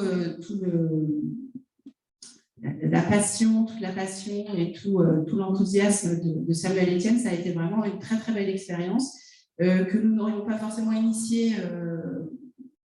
à titre de la part de la Fondation, mais en tout cas on s'est saisi de ce challenge. Donc en fait c'est aussi être à l'écoute de ce qui nous est proposé, pouvoir y répondre avec évidemment des aménagements suivant les demandes qui nous sont faites. Mais effectivement, si ça peut être en adéquation avec notamment la médiation qu'on peut proposer à la Fondation, on est aussi partant pour ce type d'expérimentation. Nous, c'est vraiment pour ces publics-là, je trouve que ce qui fonctionne, c'est vraiment d'expérimenter, de faire des propositions, alors qui parfois sont plus ou moins réussies, mais en tout cas, de proposer des choses assez nouvelles, parce que finalement, ce public y est vraiment très, très attentif. Il y a beaucoup de challenges, je ne vais pas tous les citer, mais moi je dirais peut-être que le plus gros, c'est sortir de la logique de one-shot, qui est souvent celle que l'on est confronté sur des très gros événements. Nocturne, je n'ai pas dit, mais la fréquentation, alors on va faire venir pour la moins bonne 3000, pour la meilleure 8000 personnes sur la même soirée, c'est génial, mais si on perd le contact avec eux à la fin quand on ferme le musée, c'est un coup d'épée dans l'eau. Et la grande difficulté, c'est de réussir, en fait, comme on l'a dit, chaque soirée est un challenge. Nous, face à notre travail, on fait une belle programmation, on mobilise, on communique, etc. Chaque fois, on va viser des publics différents pour essayer d'élargir le spectre. Mais le vrai enjeu derrière, c'est d'en faire des visiteurs pour le musée de demain. Et ça, pour y arriver, c'est créer une pratique. Sinon, nous, on est un appât, un très bel appât, on donne envie d'entrer. Mais derrière, si on veut que ça morde, vraiment, c'est l'image tout entière du musée qu'il faut changer et à laquelle ces programmations contribuent, puisqu'elles font bouger un peu les lignes. Mais derrière, c'est tout le musée qui doit devenir un lieu plus ouvert, un lieu dans lequel on peut venir tranquillement, sans autocensure et sans barrière symbolique. Donc voilà, le gros challenge, c'est la fidélisation derrière, je trouve. Ouais, merci. Juste, je rebondis une chose sur de venir librement. En plus, pour les jeunes publics, le fait que ce soit gratuit, d'aller au Louvre, à Orsay, à Pompidou ou à Versailles, on peut y aller une demi-heure. C'est-à-dire que je comprends pour des publics payants, voilà, payer 15-20 € pour une demi-heure ou une heure. Mais c'est vrai qu'il ne faut pas que les jeunes publics hésitent. Je veux dire, s'ils passent devant Orsay ou Château de Versailles, voilà, de rentrer, de se dire, je prends un billet, je prends sur mon smartphone gratuitement, je rentre, j'en profite. Voilà, je reste le temps que je reste. Donc, il y a un aspect aussi de spontanéité à développer, une sorte de visite d'impulsion. Sur les challenges, nous, notre premier challenge sur les réseaux sociaux, c'est la production, c'est-à-dire qu'on doit produire tous les jours, quoi. Alors, tous les jours, quasiment sur Insta, Twitter, Facebook, sur TikTok, comme je disais, on est plutôt à 2 fois par semaine, de s'adapter au nouveau format. Donc, sur Insta, il y a les Reels, sur TikTok, les vidéos peuvent être un peu plus longues. Et ça, comme je disais tout à l'heure, c'est important d'adapter de faire ces contenus adaptés au nouveau format proposé par les plateformes. Sur YouTube, on essaie de faire au moins 2 vidéos par mois. Donc voilà, il y a une sorte de flux de production avec certaines productions qui sont liées à la programmation culturelle et scientifique du Château de Versailles, donc les grandes expositions, les restaurations, et d'autres choses qui sont pas liées. C'est-à-dire que si un jour on a envie de parler des fontaines, on parle des fontaines, voilà, ou Napoléon, ou d'autres choses. Et après, bien sûr, ça a été dit, les challenges, c'est que ces abonnés, ces viewers des réseaux qui viennent au château en vrai gratuitement et en vrai en payant, voilà, d'en faire des abonnés, entre guillemets, des présents, des visiteurs qui viennent in situ. Alors, il y a ce à quoi on pallie déjà. Ça va être le premier challenge, va être d'encourager les jeunes donc à aller plus vers les lieux de sortie. Donc, on a plafonné le budget dépenses des offres numériques. Il n'y a pas de livraison sur le pass culture non plus pour ce qui est des biens culturels. Il faut aller passer la porte d'une librairie, rencontrer un libraire, etc. L'autre partie, c'est la convivialité. Effectivement, on le disait, on n'a pas hyper envie de faire une sortie culturelle seule et il y a une option sur le pass culture qui permet aux partenaires de proposer cette offre en duo. C'est quelque chose qu'on a développé au départ plutôt pour les jeunes en zone rurale parce qu'il faut prendre la voiture pour aller dans ce lieu culturel. Mais en fait, à Paris, on n'a pas envie d'aller au théâtre tout seul, ou tout seul, etc. Je pense que nous, on n'a pas envie, mais alors à 18 ans, on a vraiment laissé tomber. Il y a ensuite, sur cette tranche d'âge, des choses sur lesquelles on travaille toujours, et c'est un public qui est effectivement assez volatile, si on peut dire, qui se décide tard. Sur l'étude dont je vous parlais un petit peu tout à l'heure, où on voit que les jeunes, en fait, regardent comme nous, à midi pour faire une expo à 14h, donc ils font cette proposition, elle existe sur l'application. Ou alors, ils réservent, mais ils ne viennent pas. Il y a beaucoup de no-show. Il y en a un no-show qui est beaucoup plus important sur cette tranche d'âge. Elle est importante déjà quand il y a des événements qui sont gratuits, mais elle est plus importante aussi sur le pass culture à cause de l'âge, à cause quand même de l'effet un peu biaisé de crédit virtuel. Ça, c'est pas exactement leur poche quand c'est payant. Et quand c'est gratuit, il y a tout un effort, un travail de pédagogie qu'on essaye de faire aujourd'hui. On sait que non, c'est pas exactement gratuit et qu'il faut se présenter, que le musée a d'ailleurs réservé des médiateurs, et que c'est pas génial qu'il y ait que 2 personnes à la visite. Et c'est une responsabilité, c'est tout un travail de pédagogie qu'on fait. Et on a aussi une petite question de, si je peux dire, de concurrence, mais de quantité d'offres culturelles, notamment sur le pass culture, puisqu'on a toutes les catégories. Et on a donc 2 pages d'accueil, une pour les plus de 18 ans et une pour les moins de 18 ans. Et on a beaucoup d'éditorialisation sur le pass. Ça va être des carousels qu'on fait, nous, d'ailleurs, manuellement pour certains, les équipes régions, mais en avant des propositions. On travaille aussi sur des algorithmes. On en a un seul sur le pass culture. C'est un algorithme de diversification, justement. Et on met comme ça en avant au fur et à mesure les résultats comme on a une application. Ça, c'est vraiment le dernier frein, challenge hyper important. Et en fait, il faut que les jeunes pensent à l'ouvrir. On sait très bien qu'on n'ouvre pas toutes nos applis tout le temps. Et donc, on a d'autres leviers, des push, etc. Mais il faut qu'ils aillent consulter le pass culture pour accéder à toutes ces propositions. Merci. Alors, pour clôturer cette série de questions transverses et avant de prendre quelques questions dans le public, j'aimerais avoir très rapidement un aperçu de la suite de vos chantiers prioritaires pour les temps qui viennent. Ils sont multiples. Comme je vous le disais, moi, ma prise de poste est assez récente, donc j'ai beaucoup de projets en main. Évidemment, continuer les nocturnes, les renouveler, être au plus près aussi des futures expositions à venir.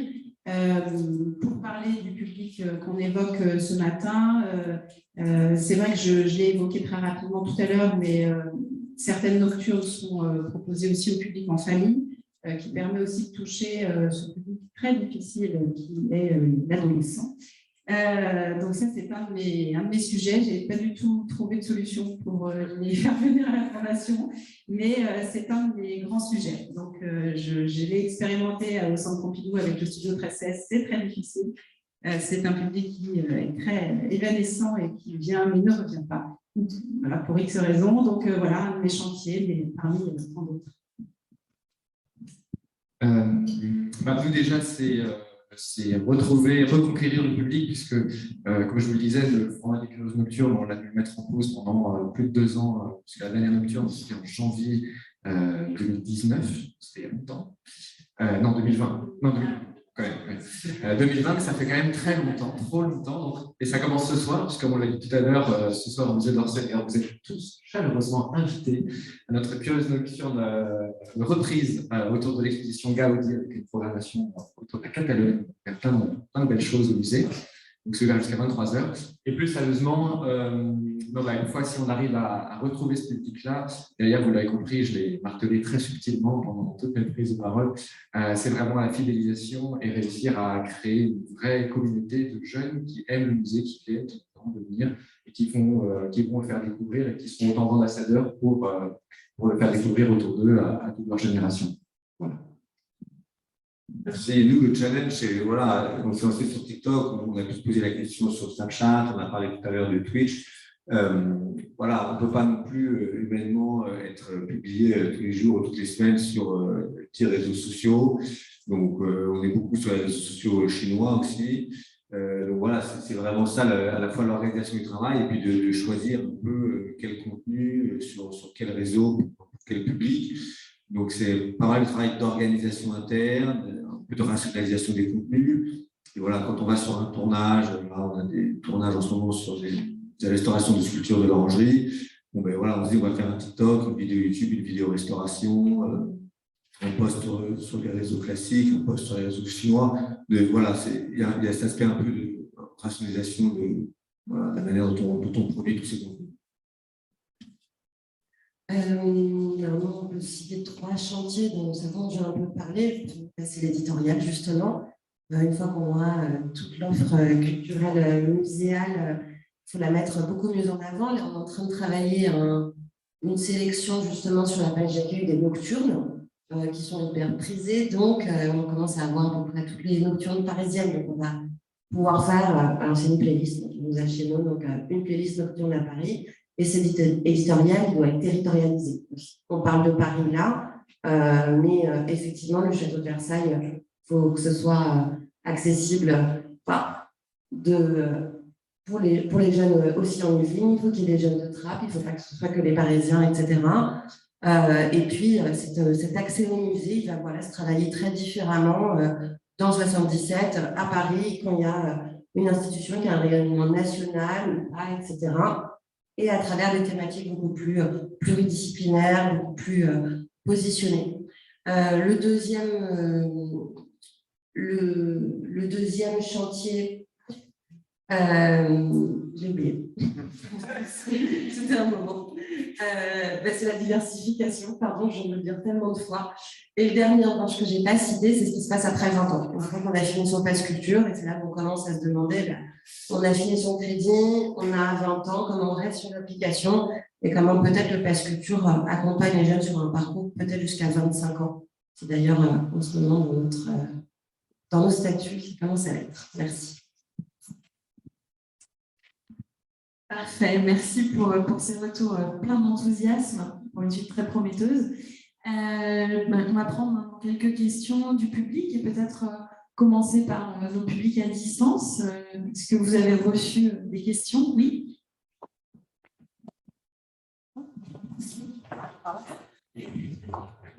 Du coup, la première question qui nous vient du chat, et on remercie beaucoup toute l'Alliance en ligne pour son attention. Donc, la première question, c'est, vous avez parlé d'une étude pour le pass culture sur les inscriptions, enfin, les premières inscriptions, et je souhaitais savoir quels sont les critères dans des premières inscriptions de comptabilisation. Des critères? Oui, des critères de comment vous allez comptabiliser ces chiffres-là pour les premières inscriptions. C'est la réservation sur le pass. En fait, c'est un compte en ligne. Pardon, merci. C'est une application, donc en fait, on suit les réservations des jeunes en comportement sur l'application. On a un outil de data derrière, on suit, donc c'est vraiment cette première réservation, on la suit, tout simplement. Oui. Merci. Merci beaucoup. Donc, on a une autre question, c'est par rapport aux réseaux sociaux. Donc, on sait très bien qu'on utilise les réseaux sociaux pour mettre en avant les sites culturels. Et la question, c'était de savoir si ça s'accompagnait d'un recrutement adapté de profils plutôt jeunes qui maîtrisent assez bien ce type de plateforme et qui s'identifient peut-être davantage au public jeune. Non, alors voilà, si je peux rassurer les audiences de ceux de Versailles, ce n'est pas moi le community manager, mais des gens beaucoup plus jeunes que moi. Oui, en effet, bien sûr, et notamment, on le voit sur ces questions de format. Donc voilà, on recrute des gens de tous âges au Château de Versailles, mais c'est vrai que sur les réseaux sociaux, de fait, ce sont souvent les profils les plus jeunes, ça peut être aussi parfois des stagiaires, bien sûr, ou des apprentis. Voilà. Et quand on est sur des contenus scientifiques, c'est revalidé par les scientifiques du château, conservateurs, historiens d'art, mais voilà, on ne fait pas relire tous nos tweets et tous nos TikTok par les scientifiques, heureusement. Heureusement pour eux, heureusement pour nous, heureusement pour nos audiences. Ensuite, on a une dernière question. Est-ce que le travail avec les jeunes publics permet d'expérimenter de nouveaux formats avec les autres publics? On souhaite répondre. Oui, c'est vrai que j'ai beaucoup insisté pendant ma présentation et puis lors des questions sur cet aspect expérimental, laboratoire. Voilà, on a une programmation unique, donc effectivement, on peut tester des typologies de médiation qu'on ne proposerait pas habituellement. Et c'est vrai qu'il y a souvent des passerelles, moi je le vois notamment avec les propositions pour le jeune public, où on se permet aussi, où on a une forme de liberté, où on a un peu moins de pression sur les épaules.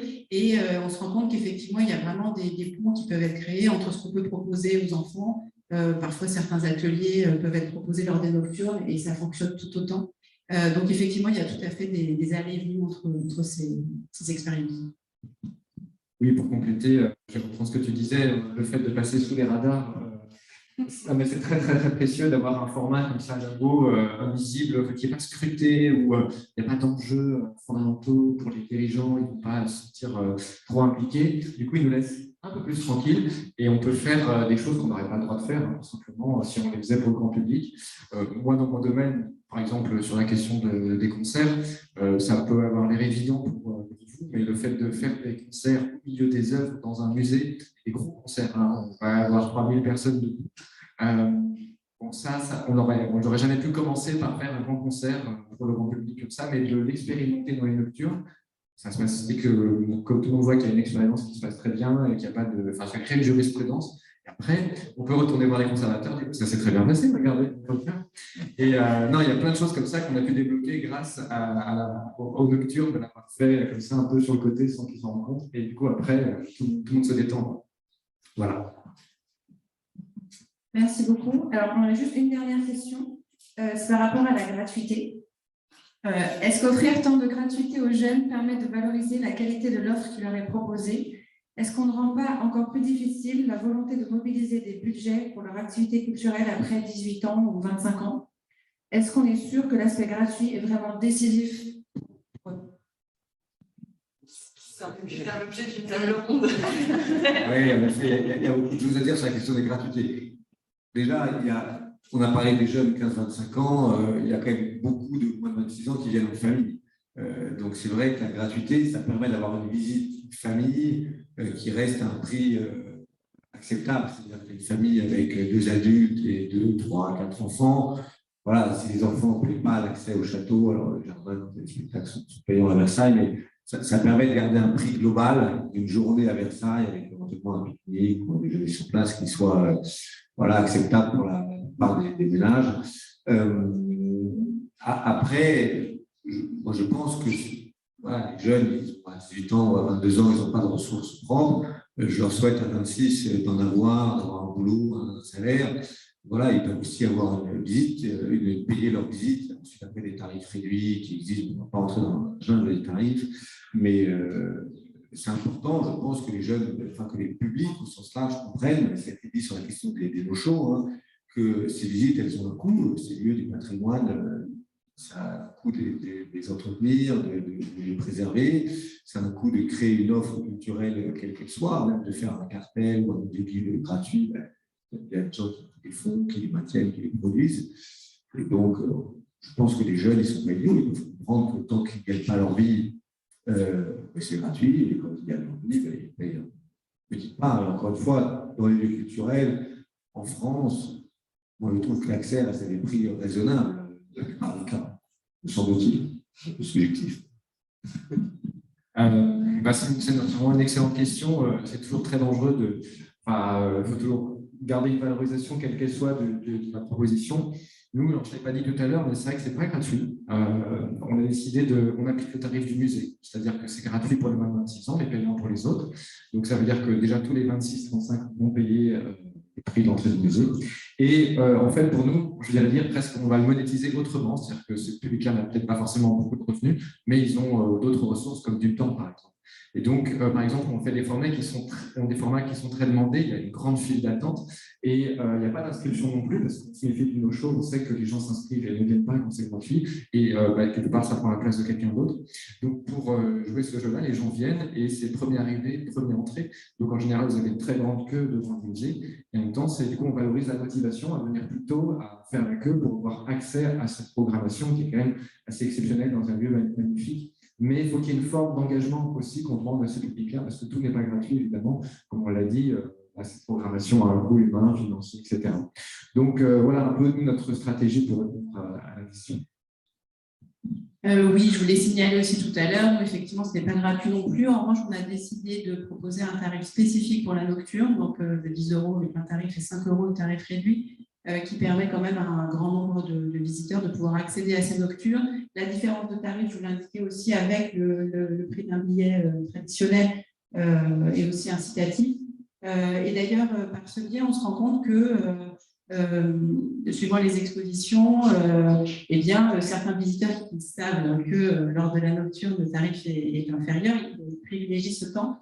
Donc, ça peut être à la fois en raison du coût du billet, mais aussi pour des raisons qu'on évoquait tout à l'heure, de convivialité et d'autres atmosphères que celles qui pourraient régner habituellement. En tout cas, nous, effectivement, le no-show, il est vraiment important quand on propose des choses gratuites. Donc, c'est vrai que ça fausse quand même beaucoup la fréquentation. Et puis, moi, je suis assez d'accord avec ce que tu disais sur l'engagement, effectivement. Alors, 5 €, 10 €, ça peut être important pour de jeunes adultes. Mais c'est vrai que c'est aussi une forme de décision de garder sa soirée pour venir, en général, effectivement, en groupe.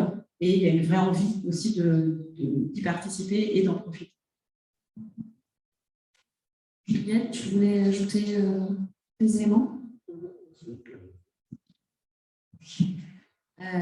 Effectivement, tu le disais, vous le disiez aussi, il n'y a pas de gratuité, même quand c'est un budget mis à disposition par l'État pour profiter des liens non-payants directement l'offre culturelle. Ce dont on peut se rendre compte, nous, c'est qu'on commence à avoir des offres qui étaient gratuites sur le pass qui passent en payant. Typiquement, au Palais de Tokyo, les Open Palais maintenant sont à 5 € sur le budget crédit Pass Culture. On a autant de réservations et on a autant de jeunes qui viennent. Le budget Pass Culture, il n'est quand même pas infini. C'est 300 €, ça part vite et on sait que les jeunes font des projets extrêmement précis, soit pour leurs 30 € ou leurs 300 de carte d'adhésion, de manga, ils peuvent prendre un instrument de musique, donc ça va super vite.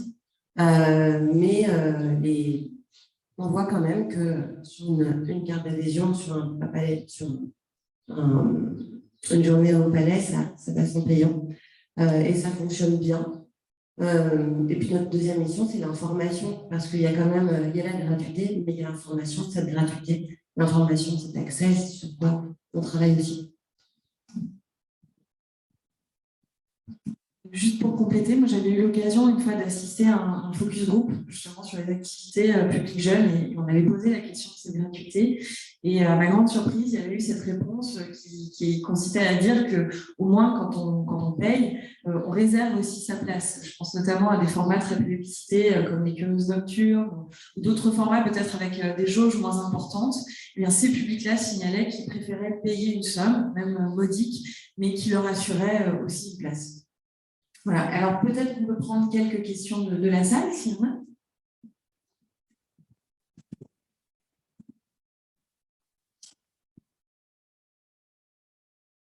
Merci beaucoup, c'est passionnant. Je me posais la question plus pour vous, toute votre politique de communication sur les réseaux sociaux au château de Versailles. Est-ce que, comme on parlait d'indicateurs, vous avez vu une transformation de ces publics en visiteurs? Voilà. Est-ce que la consommation du contenu, l'intérêt, voire l'interaction, conduit derrière à la visite? Alors, c'est compliqué c'est compliqué à mesurer parce qu'il y a une question de tracking, même sans entrer dans la question du RGPD, mais voilà, d'avoir un visiteur TikTok, un abonné TikTok qui est ensuite un visiteur, c'est compliqué de le voir. Après, ce qu'on voit, c'est que nous, on a beaucoup de gens qui partagent sur les réseaux sociaux et ça, on le voit beaucoup plus là, depuis la réouverture, les touristes qui reviennent. C'était la remarque hier dans l'équipe. Voilà, dans le château, les gens se font beaucoup de selfies, plus aujourd'hui qu'avant. Donc ça, voilà, on peut imaginer que quelqu'un qui nous a vus sur Instagram quand il vient, c'est quelqu'un qui utilise Instagram, quand il va venir, il va se poster sur Instagram, et nous, on republie beaucoup de contenu, notamment sur Instagram, on publie en story des stories ou des posts de visiteurs qui sont venus. Il y a un peu ce cercle vertueux qu'on essaye de faire.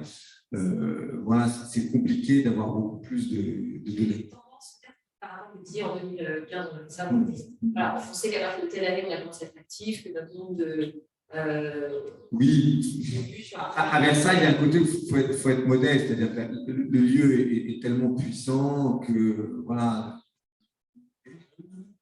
on ne se dit pas, voilà, quand on va à la queue au château de Versailles, qu'on se dit qu'hier, il y a 5 000, 10 000, 15 000 visiteurs qui sont venus. Je pense qu'il n'y a personne au château qui est vraiment dans loin, quoi. Voilà, je pense que les gens qui viennent au château de Versailles, nous, on est sur un travail de long terme, d'entretenir cette image, la marque du château de Versailles sur laquelle on travaille beaucoup, sur le rayonnement international, on fait beaucoup de choses, voilà, on a parlé en Chine, aux États-Unis, des expositions en Angleterre.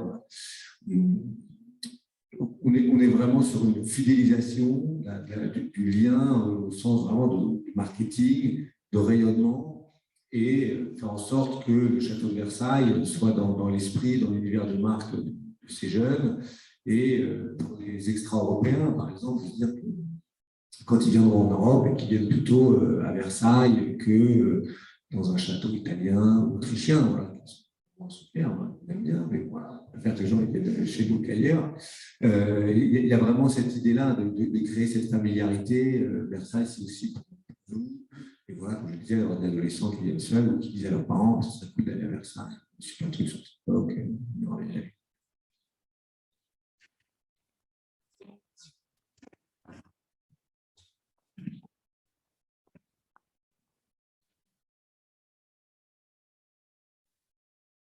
Ma question elle porte sur les acteurs extérieurs pour diversifier les publics. Parce que là, vous avez expliqué les réseaux sociaux, les événements.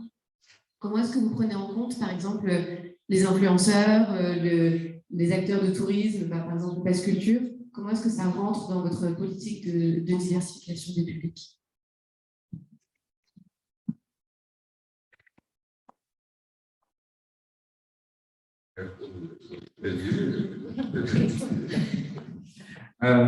Évidemment, ça c'est un des autres très grands leviers qu'on peut avoir, je l'ai dit tout à l'heure. Je pense que toute programmation, tout projet, on est toujours plus fort à le faire avec quelqu'un d'autre que tout seul, parce que associer un partenaire, que ce soit un média, que ce soit un artiste, évidemment, mais ça peut être aussi, j'en sais rien, moi, un Fab Lab. Enfin, la catégorie d'acteurs est très très vaste, mais chacun va avoir son public, sa communauté, et croiser les communautés, on le sait tous, c'est une des meilleures recettes pour élargir son audience. Donc, en tout cas, nous, à ma petite échelle, chaque nocturne essaye d'associer au moins 2 ou 3 partenaires différents et de les changer aussi à chaque fois, d'être pas dans la monogamie là-dessus, parce que c'est important d'élargir à chaque fois, de faire rentrer, de parler à des communautés différentes et de faire pousser la porte de baiser à chaque fois. Et peut-être que enrichir. D'autres questions peut-être?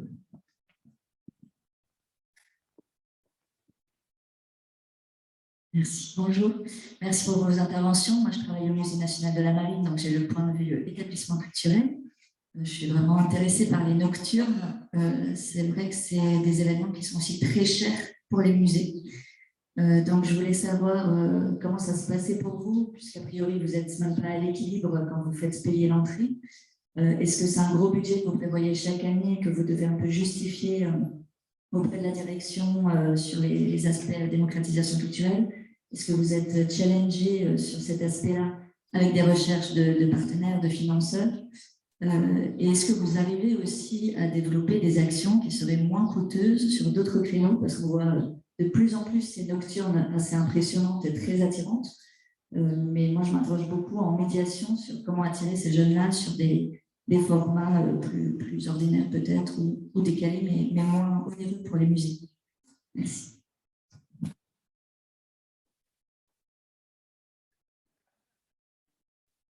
C'est mon tour, mais moi je suis du côté du privé, donc cette fondation ne fonctionne pas évidemment comme une institution culturelle, comme j'ai pu le vivre au Centre Pompidou. Donc nous, effectivement, on dédie un budget qui est relativement conséquent à ces nocturnes. J'ai oublié ce que je voulais dire. C'est un parti pris, c'est effectivement une forte volonté de diversifier notre public et on sait que par ce biais, on y arrive. Ça y est, j'ai retrouvé mon idée. C'est vrai qu'on a beaucoup insisté sur la pluridisciplinarité des nocturnes qui permet quand même de très bien fonctionner. Et c'est vrai que moi, j'ai pu l'expérimenter cette année avec encore des problèmes de crise sanitaire, et donc avec des nocturnes qui étaient amputées de la partie concert, parce qu'on n'avait pas le droit de faire de concert debout, la partie bar, nourriture. Et c'est vrai que tout de suite, ça fonctionne moins bien. Donc malheureusement, je pense qu'on a quand même trouvé notre modèle et notre concept. Et cette expérience, cet aspect convivial, il tient aussi à ces différentes propositions qu'on peut faire simultanément. Et dans laquelle finalement ces jeunes adultes se sentent très bien et on répond justement à leur code aussi de passer une soirée entre amis avec des propositions assez multiples et cette manière de picorer aussi dans ce qu'on leur propose.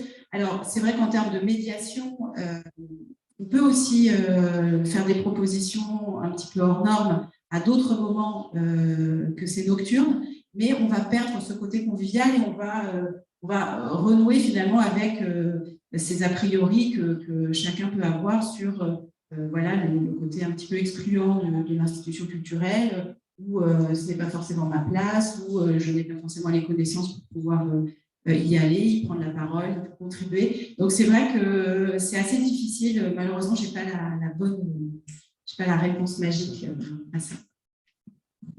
Pour compléter, effectivement, c'est bien de parler de gros sous parce que c'est quand même une des vraies questions.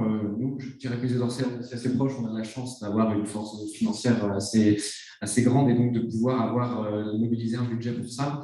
Ce que je disais tout à l'heure, c'est que nous aussi, on a fait un choix, c'est de rassembler notre budget sur des événements, enfin, un budget constant, plutôt de rassembler ce qu'on avait sur un gros événement qui va être plus fort, plus attractif, etc., plutôt que de disséminer une programmation plus étalée. Mais après, c'est un choix. On avait vraiment envie de reconquérir un public, il fallait envoyer un signal fort, donc on a choisi ça.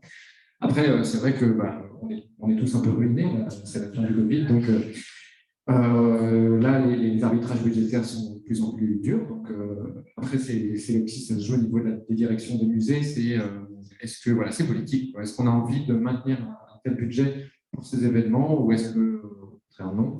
Nous, on essaie on plaide pour. C'est vrai que les années à venir vont être décisives là-dessus, puisque c'est vrai que c'est des formats d'abondance, on va dire, où on a un public nombreux qui vient, etc. Un tourisme international qui fait rentrer de l'argent dans les caisses. S'ils viennent plus, s'ils viennent moins, comment on fait? Où est-ce qu'on trouve l'argent? Bref, ça, c'est un des challenges que je n'ai pas dit tout à l'heure, mais il est là. Et j'ai une question, justement, je me permets, je prends le micro d'autorité, excusez-moi. Non, je rebondis sur il n'y a pas de public international pour les nocturnes. Non, ça, on n'a pas parlé. Ouais, c'est une bonne question.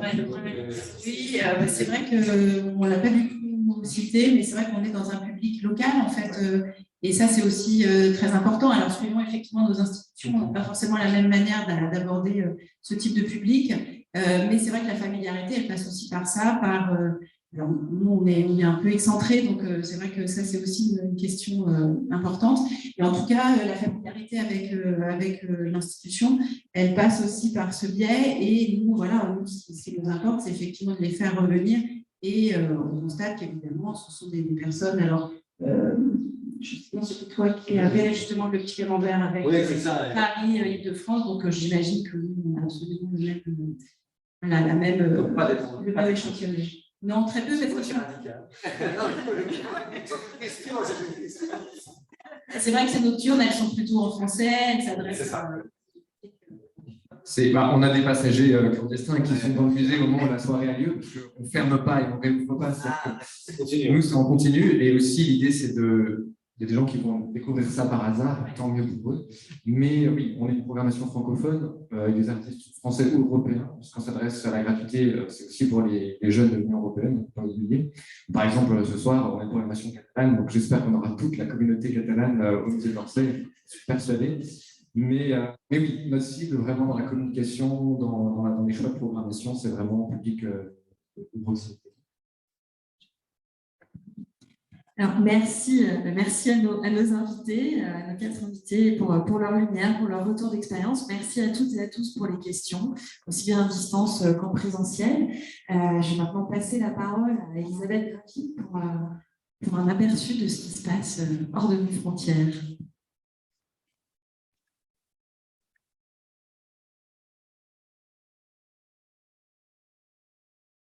Effectivement, le micro est là. Bonsoir. Si, c'est bon. Oui, alors bonjour à tous et à toutes. Peut-être certains me reconnaissent des années précédentes. Je suis ravie à nouveau de partager avec vous ce petit regard sur l'international. L'idée étant voilà, de vous rassurer sur le fait que nos Gen Z ressemblent très étrangement aux Gen Z hors de nos frontières. Ce n'est pas moi qui le dis, c'est une très grosse étude que j'ai trouvée et qui s'intitule The Next Chapter. Cette étude, en fait, les caractérise comme anticonformistes, authentiques, fortement empathiques, très autonomes aussi. C'est une génération qui définitivement aime faire bouger les lignes et qui aime changer les règles. Mais pour cela, finalement, c'est aussi une génération qui aime qu'on lui tende la main et aime qu'on lui fasse découvrir ses super pouvoirs. Alors, c'est une expression que je reprends de la bouche d'une jeune fille qui a défrayé la chronique au moment des Jeux Olympiques, et qui est une jeune Britannique, et qui dit, en fait, elle va rentrer, ou plutôt son skateboard va rentrer au Victoria and Albert Museum pour enfants qui va bientôt ouvrir, et elle dit, eh bien moi, si vous me permettez de trouver mes super pouvoirs, eh bien mon seul objectif, c'est d'atteindre le ciel. Alors, quand j'entends ça, je me dis, waouh, la charge est lourde, comment on va leur répondre et comment on va être capable de leur parler. Alors, cette même étude nous propose 3 piliers que j'ai trouvé intéressant à partager avec vous, parce que c'est aussi peut-être une autre manière de les aborder par rapport aux propositions qu'on a eues précédemment. Ces 3 piliers, c'est de les aider à trouver la vérité. Alors oui, c'est des générations qui ont été fortement confrontées aux fake news. Elles n'en sont plus dupes, mais elles ont encore du mal finalement à trouver les bonnes informations au bon endroit. Mais par contre, elles en sont extrêmement friandes, et ce sont des générations qui s'auto-forment aussi. Et en ce sens-là, je pense que les institutions culturelles ont toute leur place. Le deuxième pilier proposé, c'est les aider à développer leur résilience. Alors, ce sont des générations qui sont très sensibles à leur propre développement personnel, et ça s'inscrit parfaitement dans cette grande vague de mieux-être qui est en train d'être développée également par l'ensemble des institutions culturelles, et c'est vraiment l'exploration de soi qui vient s'inscrire. 3e pilier, eh bien, s'ils veulent changer le monde, ils sont parfois fatigués quand même, et ils ont besoin de moments de répit, besoin de moments de convivialité, tel qu'on a pu le constater précédemment, et finalement, nos lieux s'y prêtent parfaitement. Mais vous allez voir comment c'est traité par des institutions étrangères. Alors, j'ai trouvé 3 institutions qui regroupent en fait un peu ces 3 piliers, dans des propositions qui sont très récentes. La première, qui est au Portugal, qui s'appelle la Fondation Calouste Gulbenkian, et qui, en 2020, pire année du Covid, s'est lancée dans un travail avec une vingtaine de Gen Z sur la refondation complète en fait de ces programmes. Et elle l'a fait en co-création, donc avec ces 21 participants qui n'avaient, pour les 3/4 d'entre eux, jamais mis les pieds dans le musée. Et ce qu'il y a d'intéressant, alors vous connaissez tous maintenant les pratiques de co-création, je vous ai simplement mis à disposition, vous le retrouvez dans les slides que Antoine vous transmettra ultérieurement, un format en fait qui n'est pas celui exactement de la fondation, mais qui rejoint les grandes lignes et que vous pourrez trouver ultérieurement en ligne si ça vous intéresse. Alors la Fondation Gulbenkian, elle a subi le Covid comme tout le monde, et ce qui l'a frappé, c'est qu'en fait ces jeunes ont voulu aller jusqu'au bout de ces programmes, et ils sont tous passés en ligne et ils les ont travaillés jusqu'au bout. Et pourquoi je vous propose celle-là, c'est parce qu'en fait les 3 réflexions qui en sont sorties m'ont paru très intéressantes dans les sujets qui intéressent ces générations. un peu cachés, mais je vais vous les dire. Le premier sujet, c'est un travail sur l'espace et sur le corps. C'est vrai que, par exemple, l'espace de la maison a longtemps été pensé comme un espace rassurant. On s'est aperçu qu'avec le Covid, ce n'était pas forcément le cas. L'espace extérieur est non pas forcément non plus sympathique vis-à-vis de ces générations. Donc, premier grand sujet, et c'est un sujet qui peut être traité au sein des musées. Deuxième grand sujet, les notions de numérique et d'invisibilité. Et là, on parle de communication. Est-ce que justement, des populations qui sont fragiles, des populations qu'on ne voit pas et qu'on n'entend pas, est-ce que justement le numérique les aide ou pas à être vus? Et comment ces générations s'emparent de ces sujets-là? Troisième sujet, l'art comme aspect subversif. Et il l'oppose en fait à la montée de l'intelligence artificielle et de ces dystopies qu'on nous annonce, de ces futures civilisations où on est surveillé. Et l'art peut être un moyen finalement de contrer justement cette vision plutôt apocalyptique du futur. Donc, vous voyez des sujets qui les prennent, dont ils s'emparent vraiment, sur lesquels ils aiment réfléchir et qui sont des sujets qu'on peut vraiment traiter sur toute typologie d'institutions culturelles. Petit point, je m'arrêterai là pour la Fondation, il y a une grande vulnérabilité de l'institution à ce moment-là dans ses co-créations. Parce qu'il ne faut pas oublier, ce sont des générations qui ont un franc-parler.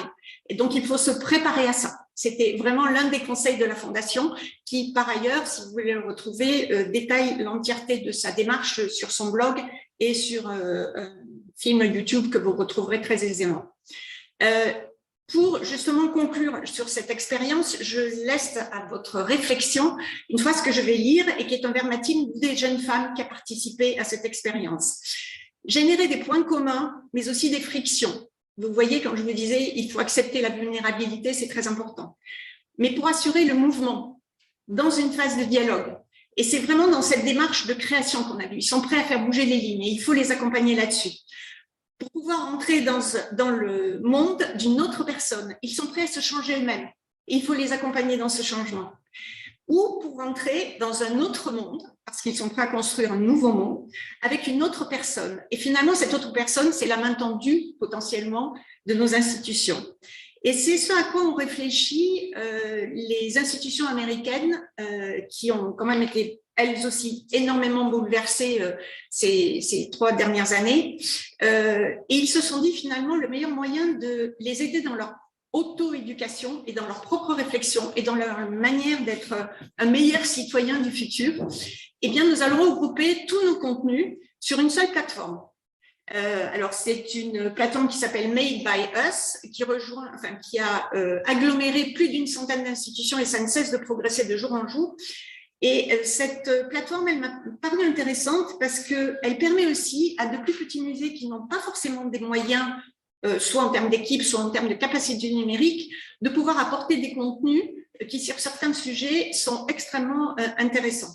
Donc là aussi, allez la consulter, elle aborde des sujets de démocratie, elle aborde bien sûr tous les sujets sociétaux actuels, dont le climate change, et aussi peut-être un retravail avec eux de la lecture de l'histoire. Et dans les temps de guerre que nous connaissons actuellement, on sait combien cette lecture est importante.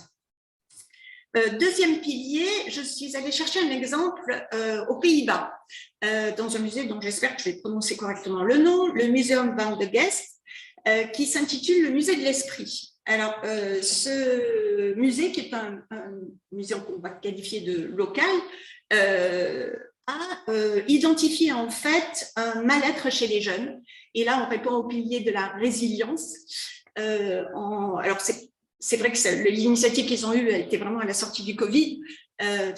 Ça s'est peut-être, et on l'espère, un peu atténué, mais néanmoins intéressant. Ils ont travaillé avec des collégiens et des lycéens professionnels, là aussi dans une démarche de co-création, pour les aider en fait à mettre des mots ou en tout cas à exprimer leur mal-être. Sachant qu'ils avaient identifié même un mal-être qui peut aller jusqu'au suicide. Donc, un vrai besoin local d'accompagnement. Et il en est résulté, là aussi, vous pourrez aller, même s'il est en néerlandais, merci Google, vous pourrez l'avoir en version anglaise, un site internet entièrement créé par les jeunes et qui en fait a libéré la parole, et ils ont une manière de s'adresser en fait à leurs co-religionnaires en disant parlez, échangez. Si vous n'arrivez pas à mettre des mots, il y a d'autres sources justement artistiques pour vous permettre de vous libérer, pour vous permettre de vous découvrir, et surtout n'hésitez pas à le faire. Et j'ai trouvé que c'était une démarche qui s'inscrit parfaitement justement dans toutes les réflexions de bien-être qu'on a actuellement dans nos musées. Troisième démarche, je vous disais, ils ont besoin de temps de repos, et c'est une autre version, ou plutôt dans le contexte anglais des nocturnes. Il faut savoir que dans le contexte anglais des nocturnes, c'était en demande du gouvernement. Les institutions anglaises ont démarré très tôt ces nocturnes parce qu'ils voulaient éviter que les jeunes adultes se saoulent les vendredis soirs et les samedis soirs. C'était arrivé à une vraie maladie sociale, et le faire au sein d'un musée était un moyen d'abord de contrôler la quantité d'alcool qui était présente et de les détourner sur finalement des choses qui étaient plus positives. Et je vous ai pris cet exemple qui va arriver là au mois de juin, la soirée de la Saint-Jean, parce que c'est initié par un petit musée, et on pense souvent que les petits musées n'ont pas justement la capacité de faire ce genre d'initiative, et c'est pas du tout vrai. Et le cas de ce musée, c'est un musée qui s'appelle, c'est très lié à leur ADN, c'est le musée de la maison, et qui a décidé de faire une pyjama party. Mais cette pyjama party, alors on n'attire pas les mouches avec du vinaigre, elle coche bien toutes les cases qu'on a vues précédemment. Il y a un défilé de mode des plus beaux pyjamas, il y a une disco silencieuse, il y a malgré tout des boissons légèrement alcoolisées, il y a des séances de méditation, il y a des séances de créativité, mais surtout, ça vient s'inscrire dans la démarche en fait du musée lui-même, qui a entrepris une campagne de protection des jeunes filles qui se trouvent à la rue. Il se trouve que ce musée est donc je vous l'ai dit, à l'est de Londres, dans des quartiers qui sont de plus en plus atteints par la gentrification. Et souvent, en fait, il y a des familles instables qui ont souvent perdu leur travail au moment du Covid, qui ont beaucoup de mal à se reconstruire, et beaucoup se retrouvent dans la rue. Et en plus, avec un phénomène qui est très propre à l'Angleterre, de jeunes femmes qui sont souvent jeunes mères. Et donc, c'est un moment de convivialité où le musée a aussi décidé de passer, justement, peut-être parce qu'on est plus détendu, des messages de protection vis-à-vis de toutes ces jeunes filles qui vont recevoir, et d'ailleurs, ils vont reproduire ce genre de soirée régulièrement pour vraiment s'inscrire dans les problématiques de leur communauté, tout en s'inscrivant parfaitement dans ce qu'ils sont, le musée de la maison, de tout ce que ça représente comme protection, et comment on peut avancer finalement de concert dans une réflexion de notre société. Dernier point que j'ouvre à votre sagacité, c'est en fait, c'est bien de les avoir en soirée, c'est bien de co-créer ponctuellement des choses avec eux, mais est-ce qu'on ne peut pas aller plus loin et les avoir en permanence à côté de nous? Et c'est ce qu'a fait par exemple en 2018 la Tate Modern, en invitant en fait une jeune entrepreneuse de moins de 30 ans que peut-être certains d'entre vous connaissent, qui s'appelle Anna Webe, qui est la créatrice de l'application Smartify, pour justement aider le musée à mieux comprendre ces jeunes générations et à mieux comprendre leurs besoins. Donc, elle est au comité de direction de la Tate Modern. Du côté américain, la Smithsonian a invité Christina Carr, qui, elle, a une politique en fait de démarchage pour amener des jeunes générations à devenir des mécènes du musée. Alors, c'est vraiment dans l'idée de vous allez participer à la construction de finalement quelque chose qui est votre propre patrimoine. Donc, je vous soumets quelques suggestions que j'ai extraits de la dernière fournée des 30 Under 30 de Forbes. Alors, vous y reconnaîtrez Marion Carré-Dax-Mona, mais ce n'est pas la seule. Il y a deux autres, j'en ai extrait deux autres qui m'ont paru tout à fait intéressants, même dans les sujets qui nous animent. L'un travaille sur la notion d'inclusion numérique. Et on sait combien, en fait, les institutions culturelles travaillent maintenant sur cette notion de digitale. Donc, ce sont des sujets que nous allons aborder inévitablement. Le troisième que je vous présente, lui, travaille sur justement ces fameux chemins de traverse d'auto-éducation. Et là aussi, peut-être, comment pouvons-nous nous inclure dans ces chemins de traverse d'auto-éducation? Donc voilà, suggestion, les intégrer à nos côtés, finalement, de manière permanente. Je vous remercie pour cette première étape.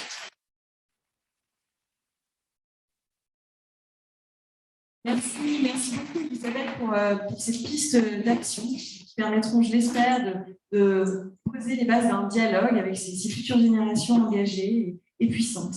On va maintenant passer la parole à Émilie Parizel pour la restitution graphique de cette intense table ronde.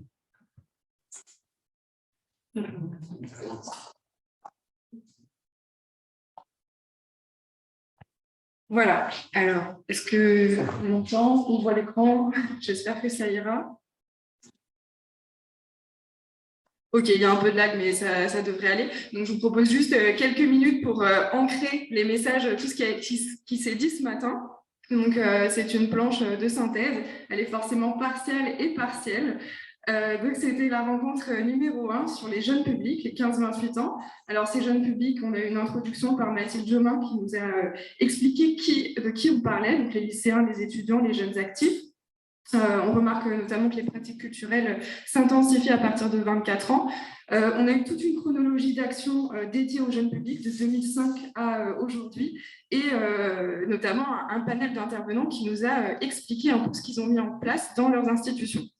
À commencer par Julie Dessay-Gravier de la Fondation Louis Vuitton, qui nous a parlé de nocturnes événementialisées à destination des 18-35 ans, avec un tarif spécial et notamment également pour les familles, avec plusieurs axes, de la musique, un bar, de la médiation et des ateliers et tout un travail avec des partenaires. La prochaine nocturne est le 6 mai. Pardon, le partage s'est coupé.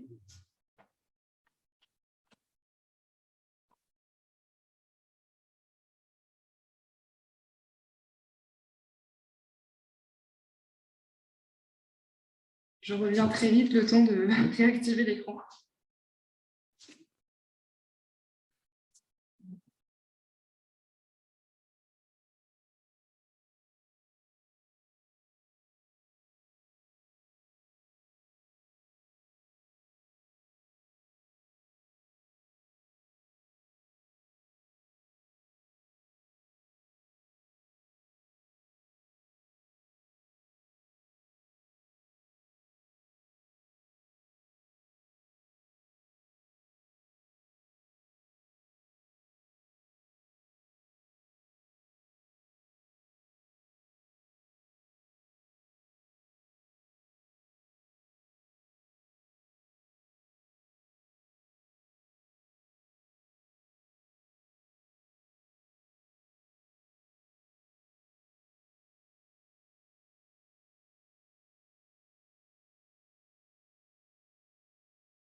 C'est reparti.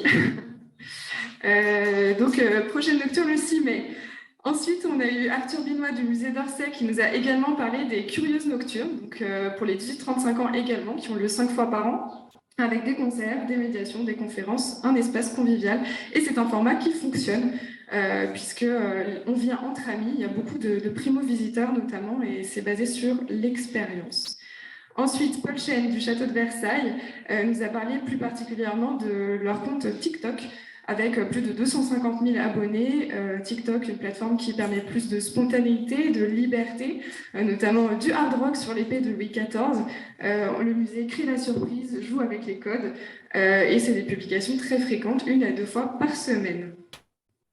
Enfin, Juliette Marchandise nous a parlé de l'application Pass Culture ou du dispositif Pass Culture qui est gratuit, qui est un dispositif public qui donne des crédits pour les 15-18 ans, qui donne accès à toute une offre culturelle. Aujourd'hui, il y a plus de 860 musées et institutions culturelles, lieux disponibles sur l'application. Et il y a tout un suivi du parcours des jeunes qui s'amusent à explorer du contenu à travers cette application. Ensuite, il y a eu un temps d'échange en plusieurs étapes sur la stratégie de contenu, l'évaluation des résultats, les challenges et les prochains chantiers. Sur la stratégie de contenu, globalement, c'est des expériences plutôt ludiques, mais quand même une vraie programmation muséale. L'enjeu, c'est de vulgariser tout en profitant des stars, les incontournables des différents musées et institutions. On réalise que le contenu, c'est le même, c'est la médiation qui change. Sur l'évaluation des résultats, alors sur site, la fréquentation et la tranche d'âge sont des mesures intéressantes. L'enjeu, c'est de créer une vraie communauté, mais pour cela, il faut des outils, du temps et créer des vraies propositions. Alors bien sûr, à terme, le Graal, c'est le groupe d'ados qui vient seul et il faut se donner la peine de les attirer. Le Pass Culture permet de compléter ces mesures avec d'autres critères d'évaluation qui sont la réservation, la consultation et la mise en favori, avec un enjeu de diversification. Et également, il a été mentionné les posts sur les réseaux sociaux, qui est également une mesure intéressante. Sur les challenges, chaque soirée, chaque nocturne est un challenge, mais il y a aussi le challenge d'expérimenter, de proposer de la nouveauté. Également, le challenge de fidéliser et d'ouvrir tout le musée. Produire tous les jours, c'est pour les contenus et dans plusieurs formats. Concernant Pass Culture, qui a donc un crédit virtuel, il y a un enjeu de no-show, donc il y a un taux de no-show, donc un enjeu de pédagogie, et faire face à la concurrence et aussi encourager à ouvrir l'application. Sur les prochains chantiers, on a parlé d'élargir, de diversifier, faire revenir, un enjeu d'organisation interne également et un enjeu éditorial. Enfin, Elisabeth Graville nous a parlé des super pouvoirs de la génération Z à l'international en s'appuyant sur 3 piliers, donc trouver la vérité, avec l'exemple de la Fondation Gulbenkian, avec ce dispositif, ces conversations sur différents sujets, et également la plateforme de contenu Made by Us. Sur le deuxième pilier, développer leur résilience, le musée 22 Geest aux Pays-Bas, donc ce musée de l'esprit et les réflexions autour du bien-être. Et enfin, troisième pilier, trouver des moments de répit avec l'exemple du Museum of the Home qui, sur la thématique de s'amuser, la pyjama party, mais également en profiter pour passer des messages.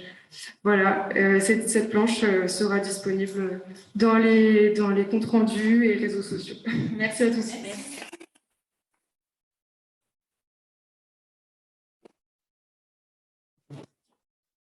Eh bien, écoutez, merci beaucoup à